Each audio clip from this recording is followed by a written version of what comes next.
Bab 541. Pagi kedua, Zhao Yu mengendarai Volkswagen Phaeton milik Miao Ying ke ibu kota untuk pemeriksaannya.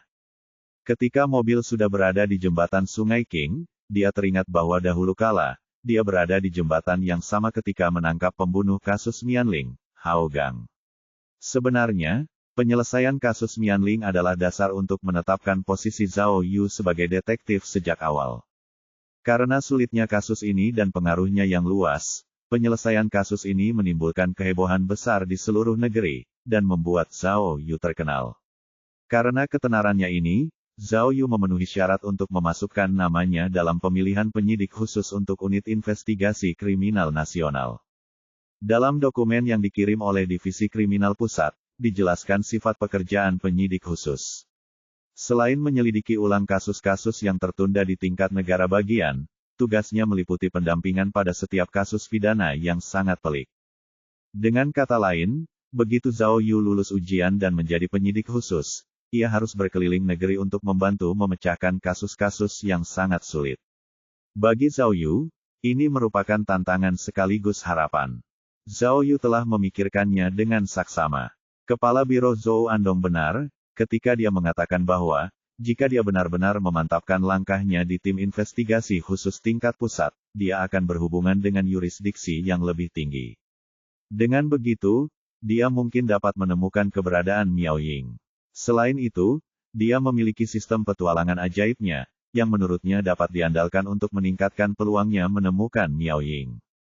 Terakhir, dan juga poin utama, setelah melalui tantangan dengan cabang Rongyang, Zhao Yu telah jatuh cinta sepenuhnya pada profesinya. Dia menyukai proses mengungkap kebenaran melalui pencarian bukti. Namun, ia tahu bahwa persaingannya cukup ketat. Jika ia tidak berhasil dalam ujian, ia mungkin akan kehilangan kesempatan terpenting dalam hidupnya. Jadi, dia harus benar-benar fokus. Karena dia sudah menjalani liburan wajib, jika dia kembali setelah gagal mencapai ambisinya, dia akan semakin malu. Zhao Yu melaju kencang sekali, dia sudah berada di jalan raya menuju ibu kota dalam sekejap mata.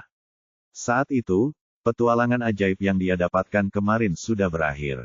Menurut tampilan antarmuka sistem, tingkat penyelesaian petualangan ajaibnya sebelumnya adalah 130%, dan ia dianugerahi satu pak berisi 5 perangkat normal sebagai hasilnya. Perangkat-perangkat ini adalah pengubah suara tak terlihat, pendorong energi, kamera tak terlihat, perangkat fluoroskopik tak terlihat, dan kunci kerangka. Meskipun kelima perangkat itu hanyalah perangkat biasa, perangkat itu adalah perangkat yang sering digunakan Zhao Yu, yang saat ini sedang kehabisan stok. Jadi, mendapatkannya saat itu seperti mengembalikan ikan ke air. Heksagram Qian Dui. Saat Zhao Yu membaca ulang puisi heksagram dari hari sebelumnya, ia merasakan luapan emosi. Saat membaca heksagram Qian ketiga, Zhao Yu memiliki pemahaman baru terhadapnya. Ia merasa bahwa spekulasi awalnya benar. Heksagram Qian tidak mewakili sesuatu yang besar, tetapi merupakan heksagram kombinasi. Ketika banyak heksagram digabungkan, sistem akan menggunakan heksagram Qian untuk menutupi semuanya. Karena itu, ia menerima pesan pemberitahuan malam itu, yang memberitahunya bahwa hadiah bebas pajak sebesar 39.840.000 yang diberikan negara kepadanya, telah ditransfer ke kartu banknya. Setelah menghitung semua hartanya, Zhao Yu menemukan bahwa dia sudah menjadi jutawan. Karena jumlah uangnya cukup besar, sistem tersebut menempatkan heksagram Dui di belakang heksagram Qian. Selain realisasi heksagram Dui pada puisi heksagram lainnya, Zhao Yu juga mengenalinya dari situasi lain. Pertama, ia bertemu Hua Hua dan Su Jinmei. Kemudian, ia mendapat pencerahan dari Su Jinmei, yang membantu menyelesaikan simpul di hatinya. Ini semua dianggap berada dalam jangkauan heksagram Kan. Selain itu, ia juga menerima surat pemberitahuan ujian dan memutuskan untuk mengikuti ujian untuk penyelidik khusus. Dengan demikian, ia akan memulai perjalanan investigasi barunya, yang secara alami selaras dengan heksagram Gen. Juga, pada sore hari sebelumnya, Feng Lin dan Feng Kuo, yang keduanya dibebaskan dari penjara, bersama dengan Lan Suping dan keluarganya, datang ke cabang Rongyang bersama-sama untuk berterima kasih kepada Zhao Yu. Melihat putranya yang telah menderita ketidakadilan selama 10 tahun dan akhirnya direhabilitasi, Feng Lin meneteskan air mata kebahagiaan. Dia tidak tahu bagaimana harus berterima kasih kepada Zhao Yu. Dia tidak hanya memberinya spanduk sutra, tetapi dia juga memberinya syal bunga matahari yang berharga sebagai hadiah. Syal itu merupakan salah satu edisi terbatas Channel dari tahun 80-an. Harganya saat itu mahal, jadi sekarang harganya akan lebih mahal lagi. Meskipun Zhao Yu menolak hadiahnya, Feng Lin bersikeras agar dia menyimpannya. Jadi, mengacu pada puisi heksagram, itu dapat dianggap sebagai kombinasi heksagram Zen dan heksagram Dui. Pada akhirnya, pada malam hari, atasan tertinggi, Su Yang, sengaja bergegas kembali dari ibu kota provinsi untuk menemui Zhao Yu. Mereka berdua kembali ke Liu Hesun Hotpot untuk makan daging kambing dan minum. Itu juga dianggap sebagai bagian dari heksagram Li, yang melambangkan persahabatan. Oleh karena itu, dengan semua faktor yang digabungkan, Zhao Yu yakin bahwa heksagram Qian adalah heksagram kombinasi. Jadi, setiap kali heksagram Qian muncul, itu berarti dia akan menemukan banyak petualangan ajaib yang berbeda, tetapi belum tentu sesuatu yang besar. Saat mobil terus melaju dengan stabil di jalan raya, Zhao Yu melihat bahwa heksagram Qian Dui telah berakhir. Jadi, ia segera membuat heksagram baru. Ia ingin melihat apakah ia dapat meramal keberuntungannya dalam ujian melalui heksagram tersebut. Jika ia bisa mendapatkan heksagram Zen, itu mungkin berarti ia tidak perlu khawatir dengan ujiannya. Namun, itu bukanlah yang diinginkan Zhao Yu. Ia malah mendapatkan heksagram Gen Li, Gen yang mewakili pekerjaan, dan Li yang mewakili teman. Heksagram itu tidak dapat diubah, jadi Zhao Yu hanya dapat memanfaatkannya sebaik-baiknya. Akan tetapi, ia khawatir bahwa, saat ia melakukan perjalanan ke ibu kota, jika misi sampingan itu kebetulan berada di Qinsan, ia tidak akan tahu harus berbuat apa. Pada akhirnya, setelah ia menyelesaikan puisi heksagram itu, ia merasa lega. Ia melihat bahwa misi sampingan itu akan berlangsung di dekat ibu kota. Zhao Yu kemudian menyadari bahwa misi sampingan itu akan berubah sesuai dengan posisinya saat ini, sehingga ia tidak harus terpaku di satu kota sepanjang waktu. Karena Qinsan terletak tepat di tempat wilayah utara dan selatan terhubung, jaraknya cukup jauh dari ibu kota. Zhao Yu berangkat pagi-pagi sekali, tetapi baru tiba di ibu kota sekitar pukul 3 sore. Setelah memeriksa koordinat dengan saksama, Zhao Yu terkejut karena misi sampingannya terletak tepat di salah satu tempat peristirahatan di sepanjang jalan raya. Tempat peristirahatan itu berada dalam yurisdiksi ibu kota, jadi dia bisa keluar dari jalan raya begitu saja setelah tempat peristirahatan itu. Dia tidak pernah menyangka bahwa misi sampingannya akan semudah itu. Tidak hanya lokasinya yang cocok, waktunya juga tepat. Dia bahkan sempat pergi ke toilet sebentar. Karena tempat peristirahatan itu sangat dekat dengan ibu kota, tempat peristirahatan itu sangat ramai, dipenuhi manusia dan mobil. Saat waktunya tiba, Zhao Yu pergi ke lokasi misi sampingan yang tepat, menurut peta di ponselnya. Lokasinya berada di sisi luar toilet halte peristirahatan. Saat Zhao Yu sampai di sana, ia melihat dua mobil berhenti di dekatnya, tetapi tidak ada seorang pun di sana. Dari kedua mobil itu, di sebelah kanan ada Benz 7 penumpang berwarna biru dan di sebelah kiri ada SUV Haima berwarna putih. Karena tempatnya sangat sempit, kedua mobil itu diparkir sangat berdekatan. Tak lama kemudian, muncullah seorang wanita paruh baya berjas. Ia mengenakan kacamata dan berjalan dari arah toilet. Wanita itu baru saja mencuci tangannya, jadi ia menjemurnya di udara hingga kering. Ia berjalan di samping Haima dan memasukkan tangannya ke dalam saku untuk mengambil kunci. Tepat saat dia membuka kunci mobilnya, ada beberapa orang yang berjalan di belakangnya. Ada beberapa pria dan wanita, baik yang tua maupun yang muda. Dilihat dari pakaian mereka, mereka tampak seperti turis yang datang untuk melihat ibu kota. Hei, salah satu pria yang memegang kunci mobil di tangannya, datang ke depan Benz dan tiba-tiba terkejut. Dia kemudian menunjuk Benz-nya dan bertanya kepada wanita parubaya itu, "Hei, kamu, lihat, kamu menggores mobil kami." "Apa?" Wanita itu mengernyitkan alisnya dan mendekat untuk memeriksa. Kemudian, dia melihat bahwa sisi Haimanya, yang menghadap Benz, memiliki goresan panjang. Tidak mungkin, katanya dengan heran. Bukan aku. Aku hanya melajukan mobilku tadi. Aku sama sekali tidak menyentuh mobilmu. Beraninya kau bilang kau tidak melakukan ini. Pria itu menunjuk bemper depan Haima dan berkata, lihat sendiri.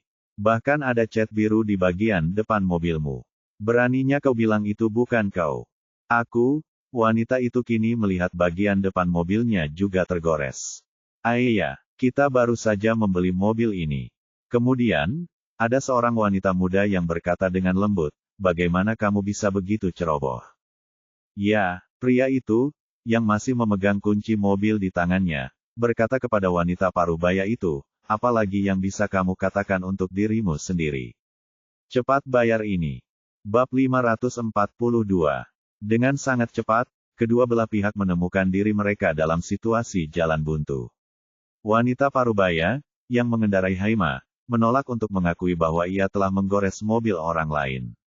Kemudian, pria yang mengendarai Benz besar itu bersikeras agar wanita itu membayar ganti rugi atas kerusakan pada mobilnya.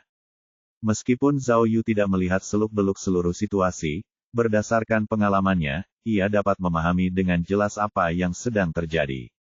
Meskipun keluarga yang mengendarai Benz itu tampak cukup baik, dan mobil mereka benar-benar tampak seperti telah digores oleh pihak lain, Zhao Yu secara naluriah tahu bahwa mereka sedang melakukan penipuan. Sekalipun dia tidak memiliki latar belakang dalam investigasi kriminal, Zhao Yu dapat dengan mudah mengetahui bahwa, di antara anggota keluarga, hanya pria dengan kunci mobil yang pandai berakting, sedangkan anggota keluarga lainnya menghindari semua kontak mata. Dulu, Zhao Yu tidak akan peduli dengan urusan orang lain. Namun, sekarang, dia telah berubah. Ditambah lagi, jika dia ingin mendapatkan poin petualangan ajaibnya yang terkumpul, dia harus membantu menyelesaikan masalah ini. Sebelumnya, setelah mendapatkan penghargaan senilai hampir 40 juta, tingkat petualangan ajaibnya meningkat pesat hingga lebih dari 460 poin. Bahkan, dia sekarang sangat dekat untuk memperoleh peningkatan level keduanya. Pada saat-saat genting seperti itu, Zhao Yu tentu saja tidak bisa membiarkan kesempatan untuk mendapatkan lebih banyak poin berlalu begitu saja. Oleh karena itu, ia berjalan menuju tempat terjadinya konflik. Dalam perjalanan, ia melihat jam tangannya. Karena ia harus melapor ke divisi kriminal hari itu juga, ia bermaksud menyelesaikan masalah ini dengan cepat. Tidak mungkin. Aku ingat betul, saat aku memarkir mobilku, aku sama sekali tidak menyentuh mobilmu. Mungkin kamu yang mencakarku. Wanita itu mengangkat dagu dan membusungkan dadanya, lalu berkata dengan percaya diri, aku curiga kamu mencoba memerasku. Jadi, aku akan menelepon polisi. Dan, aku juga punya kamera mobil. Kita tinggal memeriksanya saja, dan kita bisa melihat dengan jelas apa yang sebenarnya terjadi. Baiklah, panggil polisi. Pria dengan Benz besar itu tidak mau kalah, jadi dia berkata, lihat apa yang polisi katakan setelah mereka datang. Lebih baik lagi jika kamu punya kamera mobil. Pergi, cepat dan lihat. Baiklah, ayo kita panggil polisi. Ada polisi di halte. Kemudian, wanita parubaya itu mengeluarkan ponselnya. Menurutku itu tidak perlu. Tiba-tiba, Zhao Yu melangkah lebar untuk datang ke tengah kerumunan. Dia berkata kepada wanita itu, tidak ada gunanya menelepon polisi. Tidakkah kau perhatikan, mobilmu diparkir di dalam area titik buta dari kontrol pengawasan. Semua orang hanya menatap Zhao Yu, semuanya sangat terkejut dengan sela-sela ucapannya. Rekaman kamera mobil bahkan lebih tidak berguna lagi.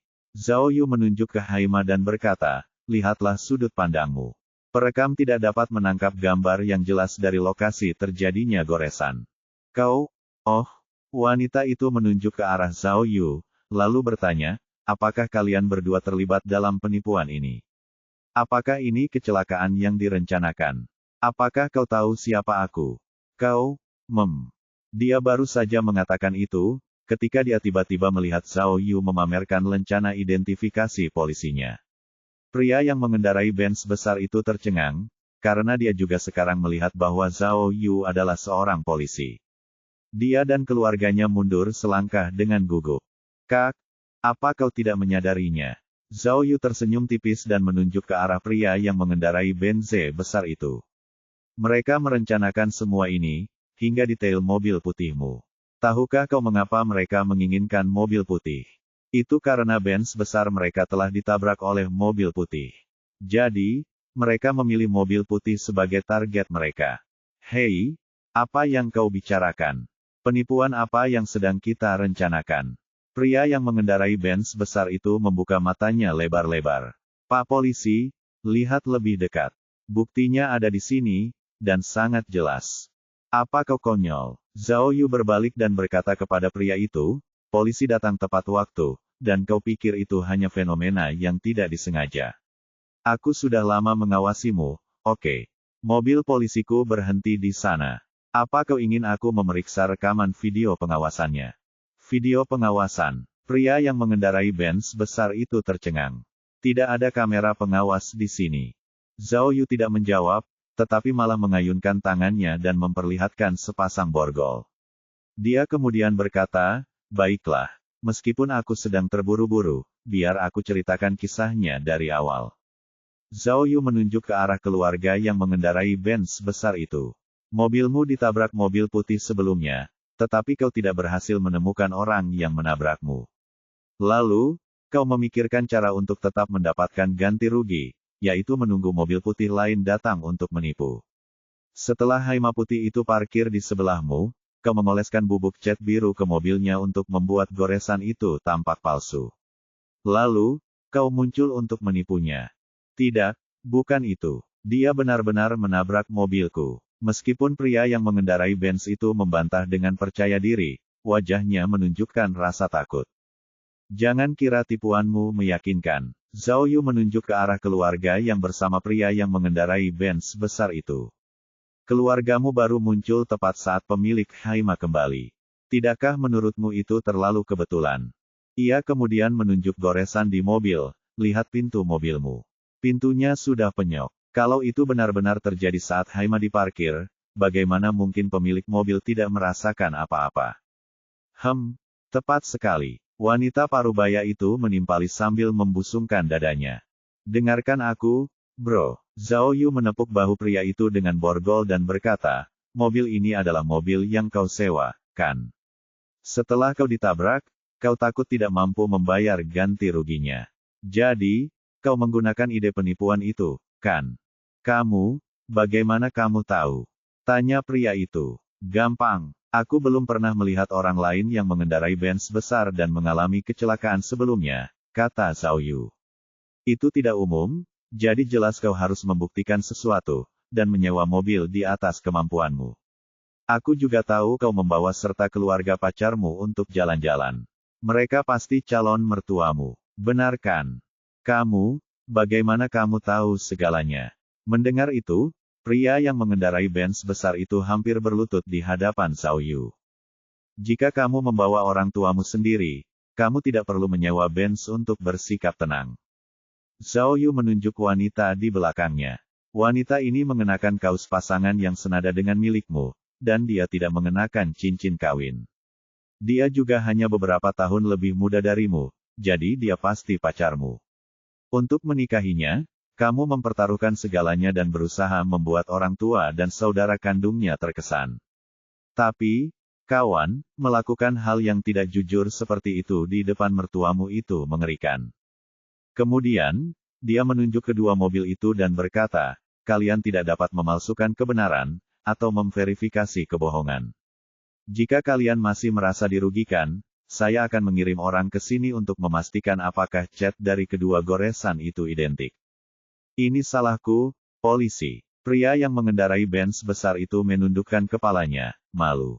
Dia lalu meletakkan tangannya di atas kepalan tangannya yang lain ke arah Zhao Yu, lalu membungkuk kepada wanita parubaya itu untuk meminta maaf. Maaf, Kak. Aku menyewa mobil ini dan takut tidak mampu membayarnya, jadi. Kemudian, ia segera menghapus jejak cat dari Haima, menggunakan lengan bajunya. Setelah bubuk cat biru itu dihapus, Haima tampak baik-baik saja. Karena wanita itu adalah orang yang berakal sehat, ketika dia melihat tidak ada yang salah dengan mobilnya, dia tidak terlalu mempermasalahkannya. Konflik tersebut kemudian diselesaikan dengan mudah oleh Zhao Yu. Sebelum Zhao Yu pergi, wanita parubaya itu memanggilnya, "Di cabang mana kamu bekerja? Aku perlu berterima kasih padamu." "Tidak apa-apa." Zhao Yu menggelengkan kepalanya, "Kami melakukan perbuatan baik tanpa nama. Saya Zhao Yu, dari unit investigasi kasus utama cabang Qinsan Rongyang. Saya adalah ketua tim Tima." Wanita parubaya itu tercengang melihat karakter Zhao Yu yang tidak tahu malu, jadi dia bertanya dengan tergagap, kamu tidak bekerja di ibu kota." "Tidak apa-apa, kamu bisa menggunakan pengiriman kilat untuk mengirim hadiah apapun yang kamu inginkan. Kalau ada, kamu bisa meminta penerima menanggung biaya pengiriman." "Terima kasih." Zhao Yu tersenyum nakal lalu melambaikan tangan dan berkata, "Kak, aku benar-benar terburu-buru, jadi aku harus pergi." Kemudian, Zhao Yu memberi hormat, berbalik, dan pergi. Ketika dia kembali ke mobilnya, sistem tiba-tiba mengirimkan pemberitahuan. Dia melihat bahwa poin akumulasinya untuk petualangan ajaib sekarang mencapai 496 poin. Dia sangat dekat untuk naik level. Dia bertanya-tanya bagaimana tampilan dan operasi sistem setelah naik level kedua. Bab 543. Divisi Kriminal Pusat sebenarnya hanya disebut demikian di internal kepolisian, di antara staf sistem kepolisian, sementara orang luar menyebutnya Departemen Investigasi Kriminal. Divisi ini merupakan pos komando tertinggi dari semua departemen investigasi. Departemen mereka terutama menangani urusan pemerintahan. Umumnya, unit investigasi di setiap kantor polisi setempat akan bertanggung jawab setiap kali ada kasus kriminal. Namun, ketika kasus yang lebih serius muncul, mereka harus terlibat dan bertanggung jawab. Karena divisi kriminal tidak memiliki staf garis depan, mereka akan membentuk kelompok investigasi khusus setiap tahun, yang ditugaskan untuk menyelidiki kasus-kasus besar yang disebutkan di atas. Kelompok ini biasanya dibentuk berdasarkan rekomendasi dari para petinggi, yang akan memilih di antara staf investigasi kriminal yang luar biasa. Setelah kelompok elit ini terbentuk, mereka akan mengikuti instruksi dari para petinggi untuk menyelesaikan setiap kasus dan misi yang sulit. Pada saat itu, mereka yang menyelesaikan misi tepat waktu akan dapat tetap berada di dalam tim elit, melanjutkan penyelesaian kasus-kasus lainnya. Sedangkan bagi mereka yang tidak dapat menyelesaikan misi, atau mereka yang tidak memperoleh hasil yang baik atau peringkat yang cukup tinggi dari atasan mereka, mereka akan diberhentikan. Tak perlu dikatakan lagi, mendapatkan tempat di tim elit ini merupakan prestasi yang sangat membanggakan. Bukan hanya gelar yang dimilikinya lebih mengesankan dan mencolok, hak-hak individu tersebut juga lebih tinggi daripada anggota staf polisi biasa. Ditambah lagi, tunjangan mereka jauh lebih besar daripada staf polisi setempat. Terlebih lagi, jika mereka memberikan kontribusi besar dan memperoleh hasil yang gemilang, beberapa penyelidik bahkan dipilih oleh beberapa departemen pusat untuk bergabung dalam tim. Dengan demikian, beberapa orang yang beruntung ini akan naik pangkat dengan cepat, dan karir mereka pun meningkat pesat sejak saat itu. Tak mengherankan, keuntungan besar yang tersedia membuat persaingan antar kelompok investigasi semakin ketat. Setiap investigator akan berusaha sebaik mungkin, yang tentu saja membangkitkan antusiasme mereka. Adapun pembagian tugas di antara tim, bervariasi. Ada yang menangani kasus darurat, ada yang menangani kasus yang sedang berlangsung, ada yang khusus menangani kasus yang melibatkan ketidakadilan, dan seterusnya. Struktur masing-masing kelompok juga diatur dengan cermat. Setiap kelompok dibentuk oleh 5 jenis staf. Salah satunya adalah pemimpin, peran yang diisi oleh seseorang dengan pengalaman yang kaya, yang memiliki kualitas kepemimpinan. Yang lainnya adalah seorang ahli komputer, yang ahli dalam komputer dan pengumpulan informasi.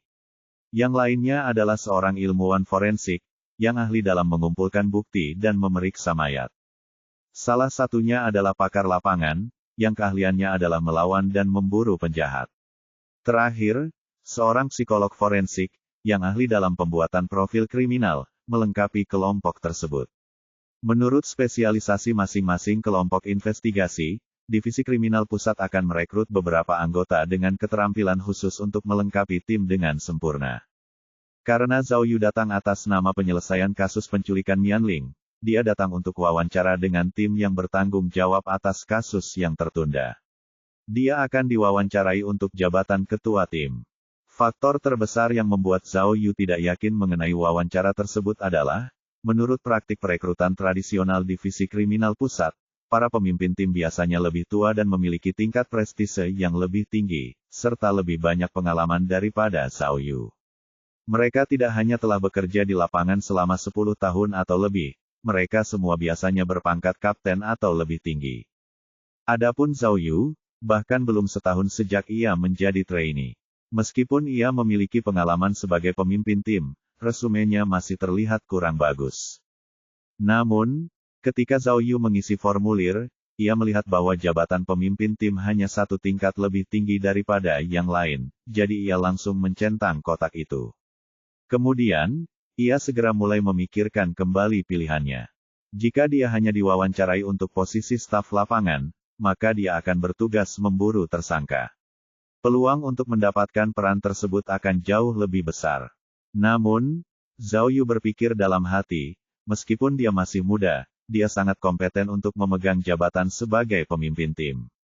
Lagi pula, dia memutuskan bahwa dia tidak datang sejauh ini hanya untuk menjadi seorang pembunuh bayaran, yang bertugas menangkap tersangka. Tidak, Tuan, itu bukan niatnya. Karena keterbatasan sumber daya, Divisi Kriminal Pusat hanya berencana merekrut 5 tim. Jadi, hanya ada 20 lowongan kali ini. Namun, jumlah polisi kriminal yang datang untuk wawancara berjumlah lebih dari 100. Dengan tingkat penolakan yang tinggi seperti itu, Zhao Yu benar-benar merasakan tekanan. Divisi Kriminal Pusat terletak di sebelah Sekolah Kepolisian Pusat. Setelah melapor ke Divisi Kriminal Pusat, Zhao Yu memperoleh kunci kamar dan kartu makan dari Sekolah Kepolisian, karena Sekolah Kepolisian akan mengurus semua makanan dan akomodasi para pelamar. Di surat itu tertulis dengan jelas bahwa Zhao Yu harus pergi wawancara pukul 9 pagi. Hasil wawancara itu akan menentukan masa depannya. Karena Zhao Yu sangat cemas, ia menelepon Liao Jingxian malam itu dan menceritakan situasi terkini kepadanya. Zhao Yu memintanya untuk mencari saudara iparnya. Liao Jingxian memberitahu Zhao Yu bahwa, jika saudara iparnya tidak beroperasi dalam kegelapan, Zhao Yu mungkin tidak akan mendapat kesempatan untuk mengikuti wawancara ini. Namun, karena saudara iparnya hanya seorang kepala bagian di Divisi Kriminal Pusat, dia tidak dapat membantunya lebih jauh. Zhao Yu hanya dapat mengandalkan dirinya sendiri dan kemampuannya sendiri mulai sekarang. Zhao Yu terus memohon kepada Liao Jingxian, untuk setidaknya memberinya akses ke pertanyaan wawancara terlebih dahulu. Mendengar permintaan ini, Liao Jingxian tiba-tiba menjadi marah, mengatakan bahwa saudara iparnya bahkan tidak tahu siapa pengujinya, apalagi pertanyaan wawancaranya. Oleh karena itu, dia tidak akan dapat membantu. Setelah menutup telepon, Zhao Yu melihat antar muka sistemnya. Ia berpikir, bro sistem, apakah aku bisa menjadi penyidik khusus kali ini atau tidak, itu semua tergantung padamu. Zhao Yu tidak membuang-buang energinya lagi untuk berbicara dengan sistem di kepalanya, tetapi malah pergi tidur. Keesokan paginya, ia mendapat heksagram Zenli. Tidak ada yang membuat Zhao Yu lebih bahagia daripada heksagram Zen. Heksagram Zen berarti dia memiliki harapan untuk mengubah statusnya, dan dengan demikian, berharap menjadi pemimpin tim kelompok investigasi khusus. Oleh karena itu, ketika tiba saatnya untuk wawancaranya, Zhao Yu tiba di luar ruang rapat dengan percaya diri, siap untuk mendominasi wawancaranya yang akan datang. Ketika dia sampai di ruang tunggu di luar ruang rapat, dia terkejut melihat bahwa tempat itu sudah penuh dengan kandidat, yang semuanya siap untuk diwawancarai. Zhao Yu tahu bahwa semua kandidat yang diwawancarai untuk posisi pemimpin tim akan diwawancarai di tempat yang sama. Jadi, dengan kata lain, semua orang di sana adalah pesaing langsungnya. Dia melihat sekeliling dengan saksama, menghitung bahwa ada total 28 orang. Tidak hanya semuanya laki-laki, mereka semua juga jauh lebih tua darinya. Di antara para kandidat, ada 2 detektif tua berambut putih. Zhao Yu berpikir dalam hati, alangkah hebatnya jika sistem ini memiliki alat seperti pencahar tak terlihat. Aku bisa menyuruh semua orang ini ke kamar mandi, dan tidak akan ada yang bisa datang ke sini untuk bersaing denganku dalam wawancara. Ketika semua kandidat melihat Zhao Yu, mereka tampak terkejut. Mereka tidak pernah menyangka akan melihat kandidat muda melamar posisi ini. Namun, setelah beberapa menit, ekspresi terkejut mereka segera tergantikan dengan ekspresi gembira. Dari sudut pandang para detektif berpengalaman ini, kedatangan Zhao Yu hanya menyingkirkan salah satu pesaing mereka. Dengan pengalaman Zhao Yu, dia pasti tidak sebanding untuk melawan mereka. Tepat saat Zhao Yu menemukan tempat duduk, petugas dari ruang rapat meneriakkan namanya, Zhao Yu. Apakah petugas polisi Zhao sudah datang? Silakan masuk untuk wawancara. Zhao Yu tidak pernah menyangka bahwa dia akan menjadi orang pertama yang dipanggil. Melihat Zhao Yu yang bangkit dan berjalan menuju ruang rapat, para detektif tua itu merasa lebih bersyukur. Dari semua wawancara sepanjang sejarah, wawancara pertama selalu menjadi yang paling tidak menguntungkan. Tak perlu dikatakan, pemuda ini akan segera pulang dengan tangan hampa. Bab 544. Di ruang pertemuan yang luas, hanya ada 3 orang yang duduk di panggung. Setelah ketiganya duduk, layar proyektor besar dan berkedip muncul. Di layar, ada lukisan pemandangan biasa. Karena layarnya terlalu terang, Zhao Yu tidak dapat melihat wajah ketiga penguji dengan jelas. Dia hanya dapat melihat garis luarnya secara kasar. Di tengah, ada seorang wanita mungil, dan ada 2 pria jangkung di sampingnya. Tanpa menunggu Zhao Yu berjalan ke depan, pemeriksa wanita yang duduk di tengah tiba-tiba mulai berbicara. Petugas polisi Zhao Yu, ketika Anda sedang menunggu untuk diwawancarai, ada seseorang, mengenakan syal merah, yang duduk di bangku panjang, menghadap ke arah tenggara. Tolong jelaskan penampilannya. Zhao Yu berdiri di tempat. Dia tidak menyangka bahwa mereka akan menanyakan pertanyaan yang begitu rinci dan sulit. Seseorang mengenakan syal merah. Arah tenggara. Sialan. Dia mengerutkan alisnya erat-erat, berusaha keras mengingat detail apapun. Namun, dia hanya memikirkan wawancara sebelumnya. Jadi, dia sama sekali tidak memperhatikan sekelilingnya. Ketiga penguji, melihat bahwa Zhao Yu tidak segera menjawab, tetap diam, menunggu dalam keheningan. Sialan, Zhao Yu tidak punya pilihan selain mengetuk memori flashback device miliknya untuk memutar ulang situasi di luar sekali lagi. Setelah menonton tayangan ulang itu, Zhao Yu mengumpat tanpa sadar, lalu menjawab, kalian bersenang-senang sekali, ya. Mengapa ada orang yang memakai syal merah? Zhao Yu bertanya dengan tidak senang. Ini bahkan belum musim dingin. Hanya orang gila yang akan memakai syal, tunggu. Kemudian, Zhao Yu melihat sesuatu di monitor kilas balik sistemnya. Ia segera berkata, oh, benar-benar ada seseorang yang mengenakan syal merah, tetapi ia tidak duduk di arah tenggara, melainkan di arah barat daya. Ia adalah seorang pria parubaya, yang mengenakan jaket coklat. Ia berusia 50-an dan memiliki rambut keriting, alis tebal, dan mata besar. Ia juga memiliki tahi lalat di ujung hidungnya. Aku bisa tahu bahwa ia adalah seseorang yang bengkok hanya dengan sekali pandang. Ketiga penguji tidak menyangka bahwa Zhao Yu akan mengingat detail pria itu dengan sangat jelas, bahkan sampai mengingat tahi lalat di ujung hidung pria itu. Salah satu penguji pria dengan cepat bertanya, mengapa kamu berkata begitu? Orang tua itu memiliki indik telinga dan mengenakan syal merah di hari yang panas. Jadi, dia otomatis terlihat seperti orang yang merepotkan. Jika dia tidak bengkok, lalu siapa dia? Jawab Zhao Yu. Lalu ketiga penguji itu gemetar, berusaha menahan tawa. Baiklah, kemampuan observasi dan ingatan Anda jelas luar biasa. Jadi, mari kita bahas beberapa pertanyaan logika dan analitis sederhana. Kata penguji wanita itu. Silakan lihat layar besar. Lampu menyala, lalu tiba-tiba ada kuis di layar besar. Pertanyaan di layar berbunyi sebagai berikut, ada sepasang saudara perempuan, dan sang kakak akan berkata jujur di pagi hari, tetapi berbohong di sore hari. Sementara itu, sang adik melakukan hal yang sebaliknya. Suatu hari, ada seseorang yang tersesat, yang ingin tahu jam berapa sekarang, jadi dia bertanya kepada sang kakak. Yang gemuk berkata, saya, dan yang kurus berkata, saya juga. Siapa yang menjadi kakak perempuan? dan siapa yang menjadi adik perempuan? Tanya pemeriksa wanita. Benarkah? Ini terlihat sangat kekanak-kanakan. Zhao Yu mengeluh, lalu menjawab dengan lugas. Para penguji yang terhormat, saya punya 72 cara untuk membuat kedua saudari itu mengatakan yang sebenarnya. Jika kalian tidak percaya, carikan dua wanita untukku dan aku akan menunjukkannya. Mendengar jawaban unik dari Zhao Yu, ketiga penguji mengangkat bahu. Penguji wanita beralih ke slide lain, memperlihatkan pertanyaan baru di layar. Pertanyaannya berbunyi, ada 5 orang yang tinggal di sebuah asrama, dan salah satu dari mereka terbunuh. Almarhum dipukul beberapa kali dengan benda tumpul, tetapi senjata pembunuh tidak ditemukan di tempat kejadian. Hanya ada kertas kusut yang ditemukan di tangan almarhum. Para pemeriksa kemudian memberitahu Zhao Yu bahwa keempat teman sekamar lainnya memiliki alibi.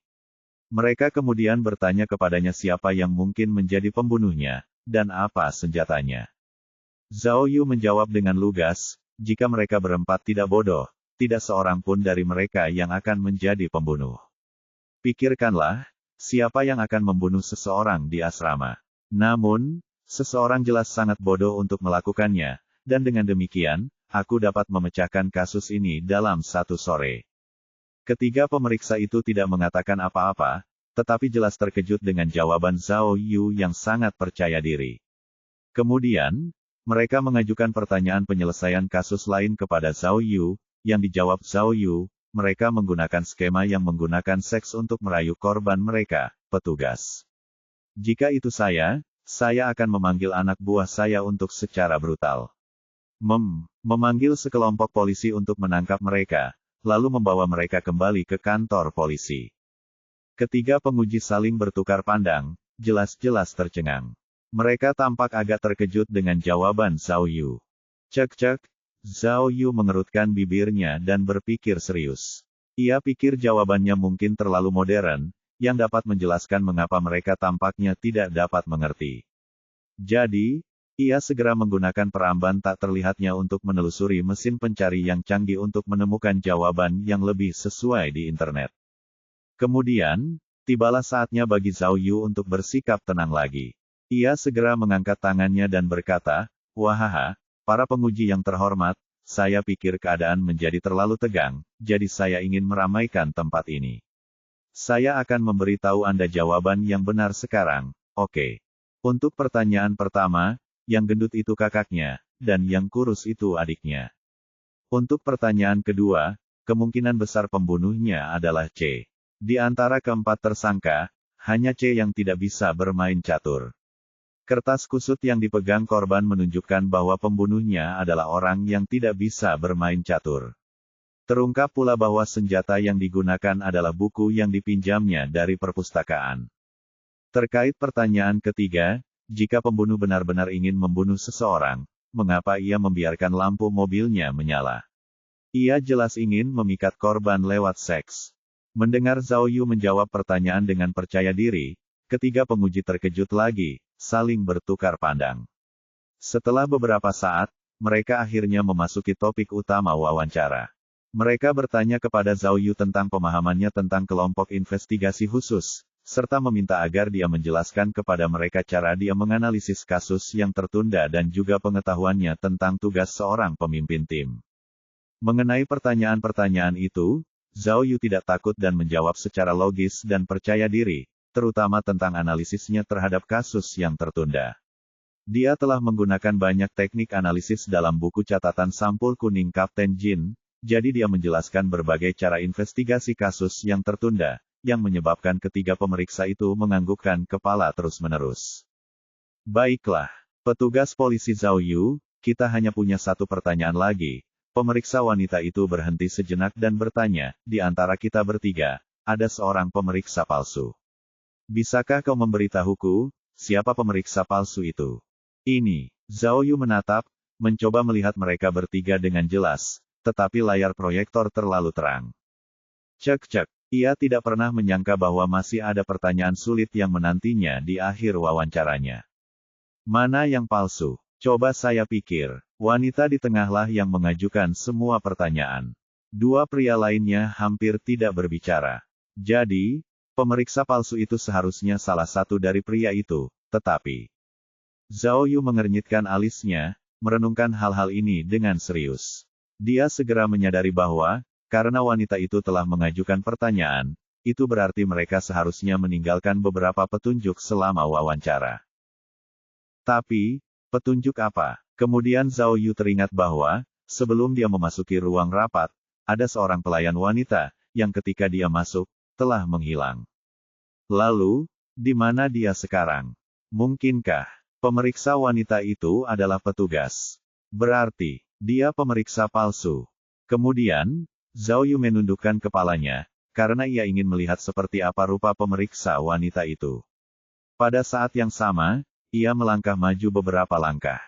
Jangan mendekat lagi. Salah satu penguji pria segera mengingatkan, apa kamu tidak melihat garis di lantai? Kamu tidak boleh melewati garis itu. Zhao Yu menunduk dan melihat sebaris pita kuning di lantai. Petugas polisi Zhao Yu, apakah Anda punya jawaban? Pemeriksa wanita di tengah mendesak. Pertanyaan seperti itu. Zhao Yu terus merenung. Jika saya menggunakan Invisible Browser, itu akan sia-sia. Bagaimana dengan kilas balik memori? Tetapi, kesulitannya adalah dia tidak dapat melihat penampilan ketiga penguji. Bisakah saya menilai mereka hanya berdasarkan garis besarnya saja?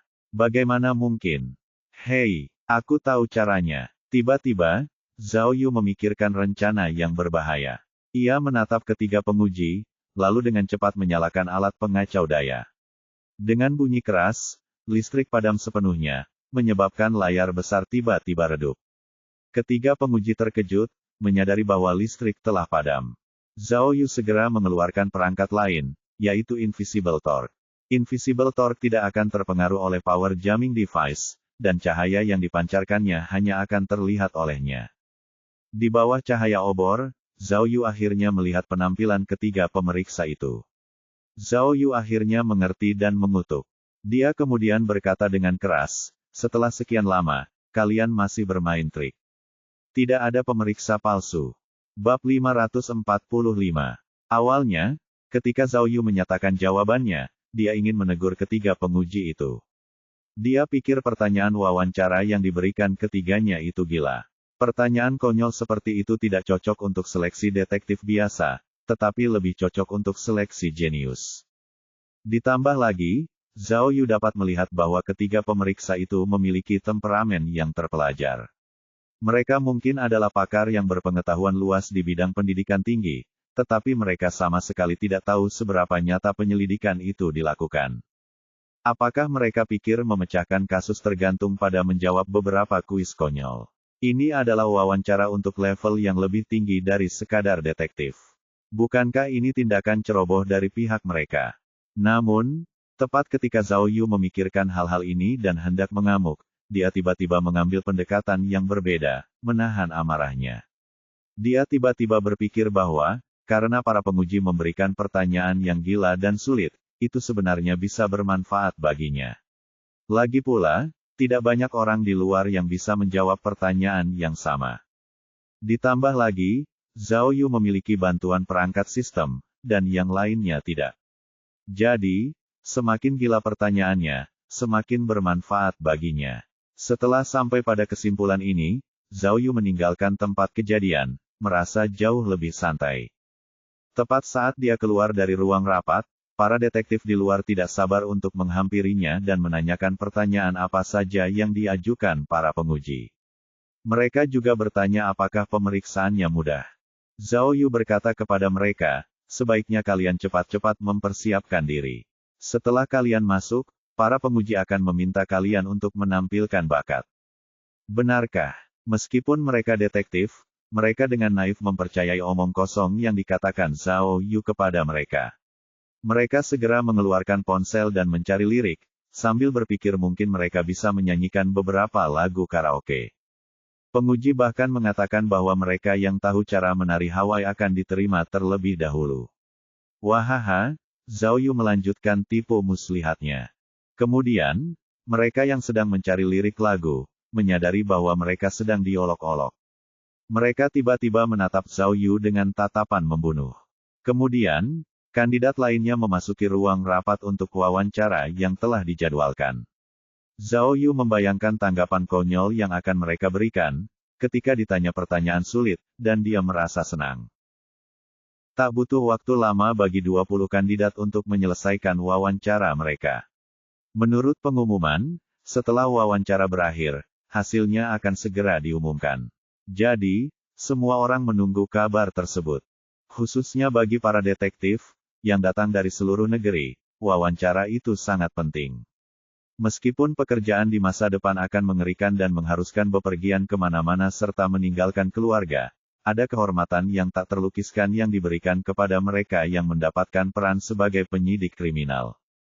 Ditambah lagi, jika mereka benar-benar dapat memecahkan kasus besar dan memperoleh hasil yang mengesankan, itu akan sangat bermanfaat bagi karir mereka di masa depan. Bahkan jika mereka tidak dipilih oleh unit tingkat tinggi, mereka masih akan dapat naik pangkat ketika mereka kembali ke kantor polisi setempat masing-masing.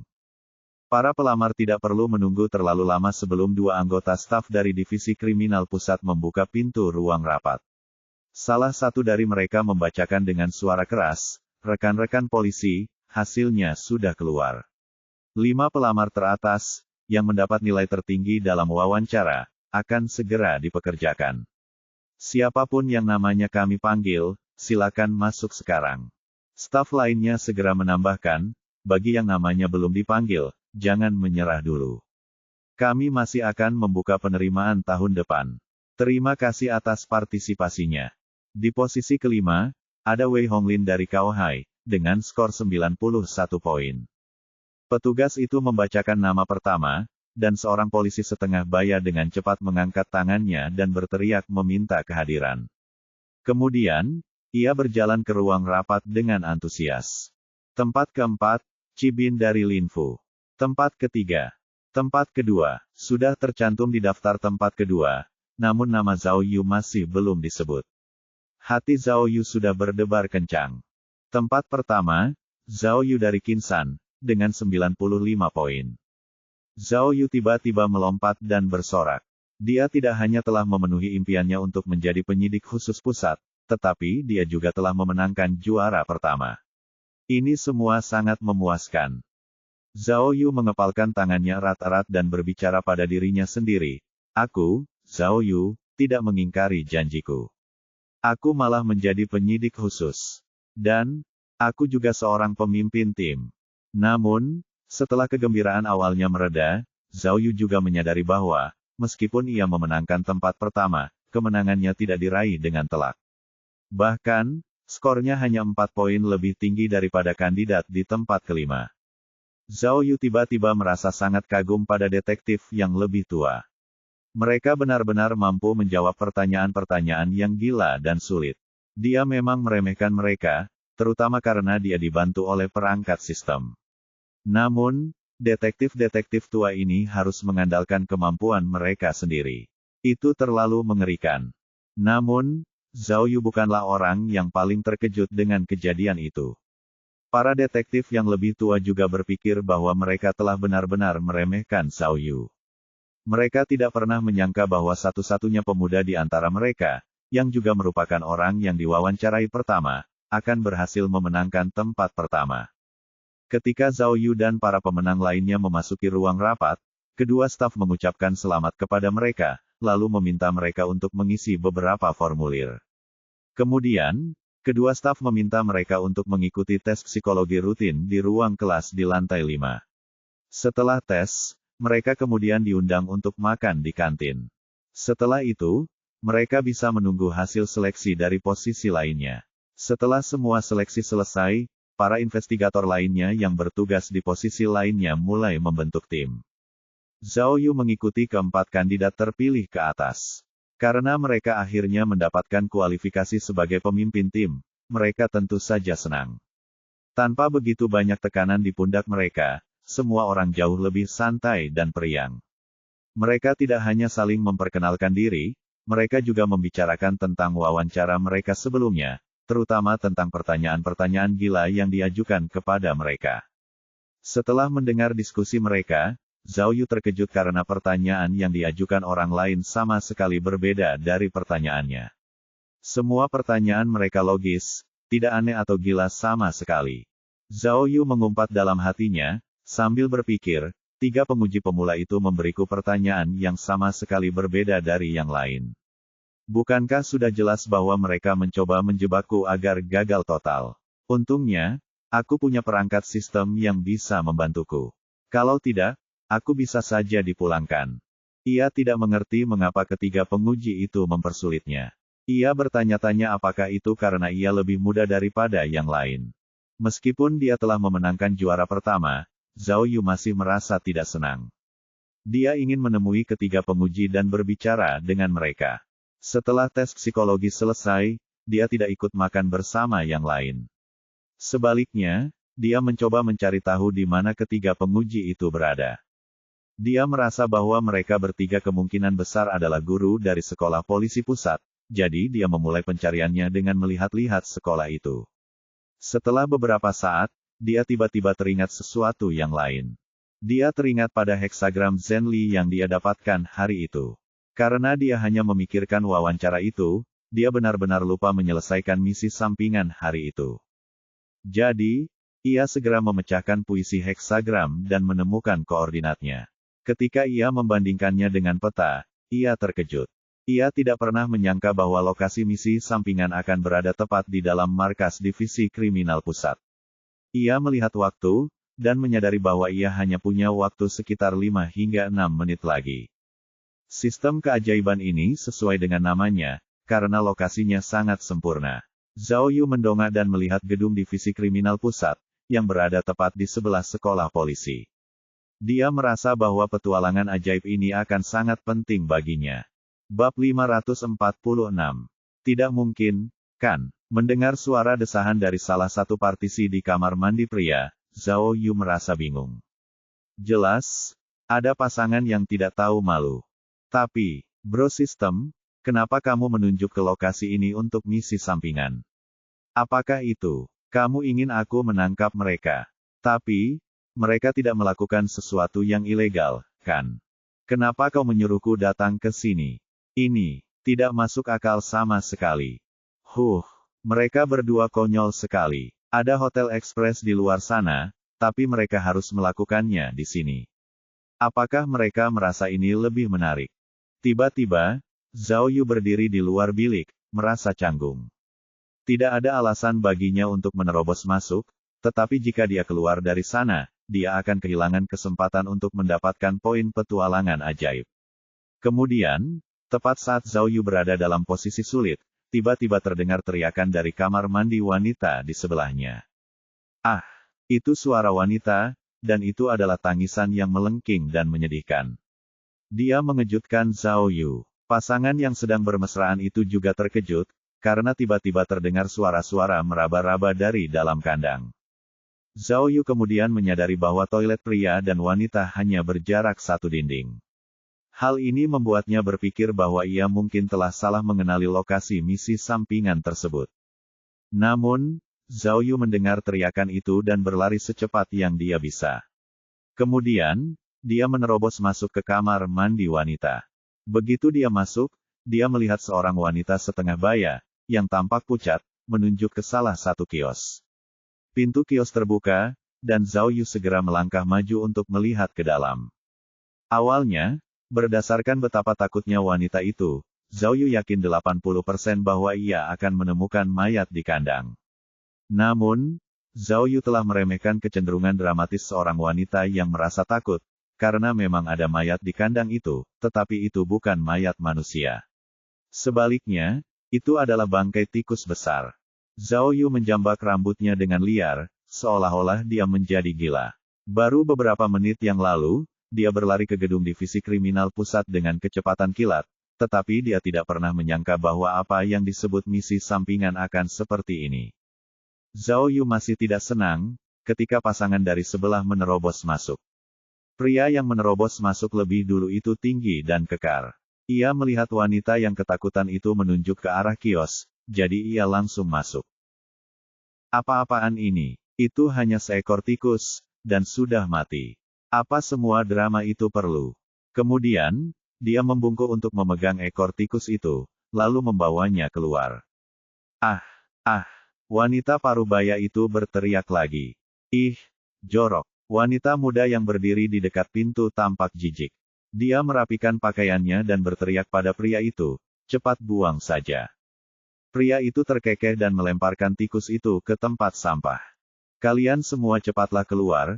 Tepat saat masalah tikus itu terpecahkan, wanita parubaya itu bergegas membawa pria dan Zhao Yu keluar. Jelas, dia menahan kencingnya. Puff, nggak punya sopan santun. Dia bahkan nggak bilang terima kasih. Pria itu tersenyum lebar ke arah gadis itu, ingin mengulurkan tangannya untuk memeluk bahunya. Namun, gadis itu segera menjauh dan berkata dengan nada jijik, cukup itu saja, Rantau. Kamu sangat tidak higienis. Kamu akan kena wabah. Cih, pria bernama Rantau itu menyeringai dan berkata dengan nada meremehkan, itu hanya tikus. Aku sudah berada di garis depan selama bertahun-tahun. Ada banyak mayat yang kuurus di sana. Jadi, ini bukan apa-apa.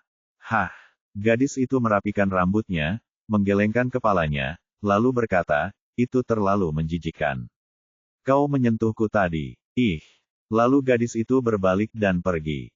Cih, Rantau mengacungkan jari tengah pada gadis itu, lalu berkata dengan nada meremehkan, itulah yang dikatakan orang yang bekerja di divisi kriminal. Apa masalahnya? Dia baik-baik saja melakukan hal-hal kotor di kamar mandi, tapi aku tidak bisa menyentuh sesuatu yang sudah mati. Kemudian, dia berbalik dan menatap Zhao Yu. Dia mengangkat bahu dan menertawakan dirinya sendiri. Maaf, bro. Zhao Yu mengamati pria itu lebih dekat. Usianya dan ukurannya hampir sama dengannya, tetapi pria itu jauh lebih tampan. Wajahnya tampak seperti bintang film. Keren, selera wanitanya bagus sekali. Zhao Yu menunjuk ke arah kamar mandi dan memujinya. Pria bernama Rantau itu berbalik untuk mencuci tangannya, lalu menggelengkan kepalanya pada saat yang sama, berkata, terkadang, saya tidak punya pilihan. Saya di sini hanya untuk melapor, tetapi gadis itu terus memeluk saya. Saya rasa dia mungkin melihat bahwa saya menulis, juara binaraga sekolah polisi, di resume saya. Rantau terus bercerita, tetapi Zhao Yu sudah pergi. Dia tidak tertarik dengan apa yang dikatakan pria itu tentang mendapatkan gadis. Tepat saat Zhao Yu keluar dari kamar mandi, dia mendengar gadis yang baru saja keluar menyapa seseorang. Dia menoleh dengan rasa ingin tahu, tetapi tiba-tiba dia melihat sosok yang dikenalnya muncul di tangga. Suatu kebetulan, dia mengenali lewat pandangan sekilas bahwa gadis itu sedang menyapa pemeriksa wanita yang telah mewawancarainya sebelumnya pada hari itu. Hai, tidak ada usaha dan waktu lagi yang diperlukan, karena Andalah yang saya cari. Zhao Yu segera menyusul mereka, tetapi melihat bahwa pemeriksa wanita itu telah memasuki sebuah kantor tepat setelah dia sampai di lantai 3. Zhao Yu mengikutinya, melihat tanda di pintu kantor, yang bertuliskan, Departemen Sumber Daya Hunan. Departemen Sumber Daya Manusia. Zhao Yu melihat tanda itu, lalu tiba-tiba mendengar suara gemuruh dari dalam kantor. Profesor Wang, apa yang sedang Anda lakukan? Bukankah sudah saya katakan bahwa kita tidak boleh membiarkan Zhao Yu lulus ujian?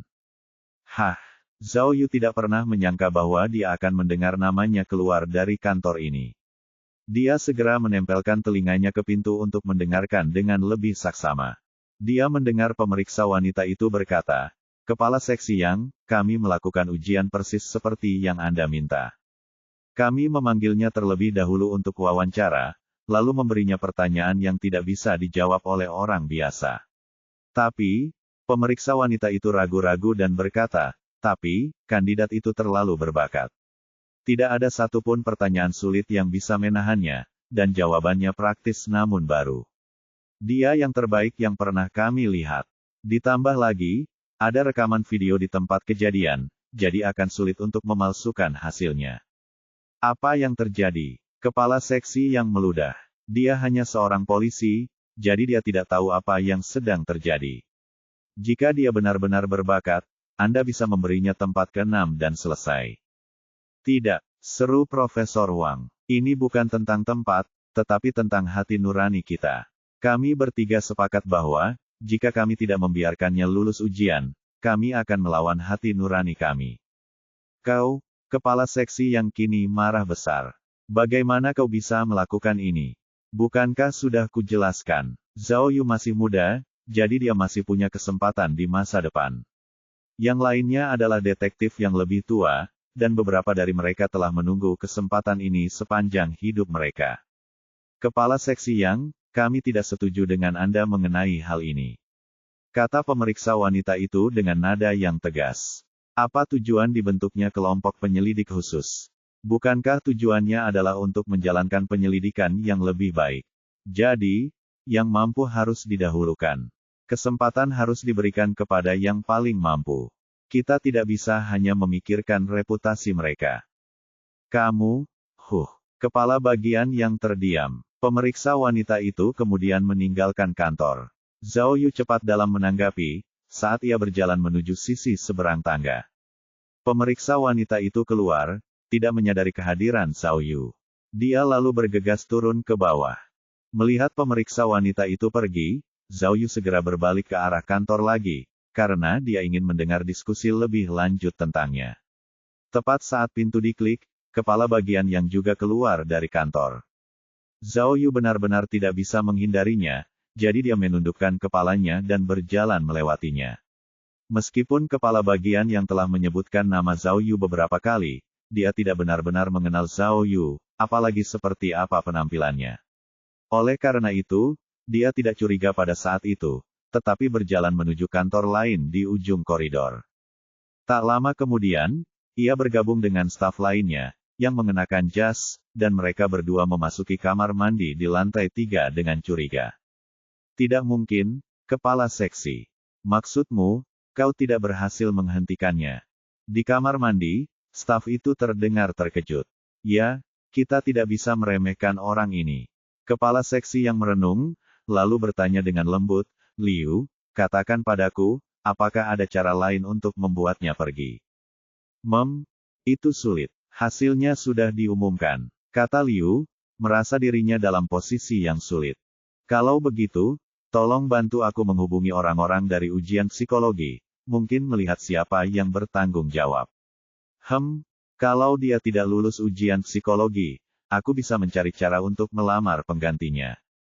Ya, saya akan menelepon sekarang juga. Baiklah, tolong lakukan secepatnya. Kata kepala seksi Yang. Jika ini tidak dilakukan sebelum kita membentuk kelompok, tidak akan ada kesempatan lagi. Percakapan mereka sangat jelas bagi Zhao Yu, yang sedang menguping di luar kamar mandi.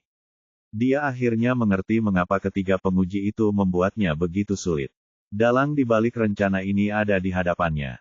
Zhao Yu menggertakkan giginya dengan ganas, aura pembunuh terlihat di matanya. Brengsek, aku tidak peduli siapa dirimu. Karena kau berani memprovokasiku, aku akan memberimu obatmu sendiri. Kemudian, Zhao Yu membuka pintu kamar mandi sedikit dan mengarahkan pantatnya ke bilik toilet. Kemudian, dia mengetuk perangkat sistem untuk menggunakan bom bau tak terlihat. Fungsi bom bau mirip dengan sigung. Bom bau digunakan untuk melarikan diri, tetapi Zhao Yu menggunakannya dengan lebih kreatif dalam situasi ini. Ketika bom bau tak terlihat dilepaskan ke kamar mandi melalui pantatnya, Zhao Yu segera menutup pintu, lalu menggunakan kepala pel untuk mengunci pintu. Dalam waktu 3 detik, terdengar suara seruan dari kamar mandi, "Hei! Mengapa ada asap di sini? Wah, bau sekali. Batuk-batuk-batuk, apa-apaan ini? Cepat, ayo keluar." Mereka berdua membanting pintu dengan keras, tetapi pintunya tidak bisa didorong terbuka. Bab 547. Petugas polisi Zhao Yu, saya Chen Zuo. Nanti, saya akan menjadi titik kontak Anda untuk kelompok 0521. Jika ada instruksi dari atasan, saya akan segera menghubungi Anda. Di ruang rapat sekolah polisi, seorang staf yang pendiam dan terpelajar memberitahu Zhao Yu dengan sopan, saya menantikan kerjasama kita yang menyenangkan dalam waktu dekat. Zhao Yu berjabat tangan dengan orang tersebut. Namun, karena kejadian kepala bagian yang mencoba menyingkirkannya, dia masih merasa terganggu. Oleh karena itu, dia tampak serius dan dingin, yang menyebabkan orang yang dihubungi bernama Chen Zuo merasa sangat tertekan. Ada beberapa hal yang perlu saya serahkan kepada Anda, kata Chen Zuo, sambil menyerahkan setumpuk dokumen kepada Zhao Yu. Anggota kelompok Anda telah ditugaskan, tetapi karena sifat kelompok dan terbatasnya jumlah ilmuwan forensik, kami belum dapat menugaskan ilmuwan forensik ke kelompok Anda. Jika Anda membutuhkan seorang ilmuwan forensik selama penyelidikan, Anda dapat menggunakan seorang ilmuwan dari kantor polisi setempat untuk sementara waktu. Chen Zuo berkata dengan tulus. Sebagai anggota kelompok investigasi pusat, Anda memiliki hak yang pasti untuk melakukannya.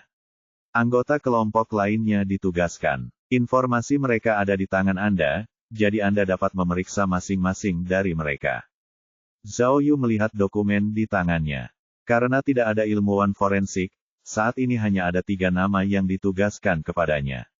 Saat dia memindai nama-nama itu, dia melihat bahwa orang yang bertanggung jawab atas pekerjaan lapangan adalah orang bernama Rantao. Dia adalah pria yang ditemui Zhao Yu di kamar mandi bersama wanitanya sebelumnya. Aduh, siapa sangka. Kemudian, Rantao datang untuk melapor pada saat itu juga. Ketika dia melihat Zhao Yu, dia segera mengulurkan tangannya untuk menyambutnya dengan antusias.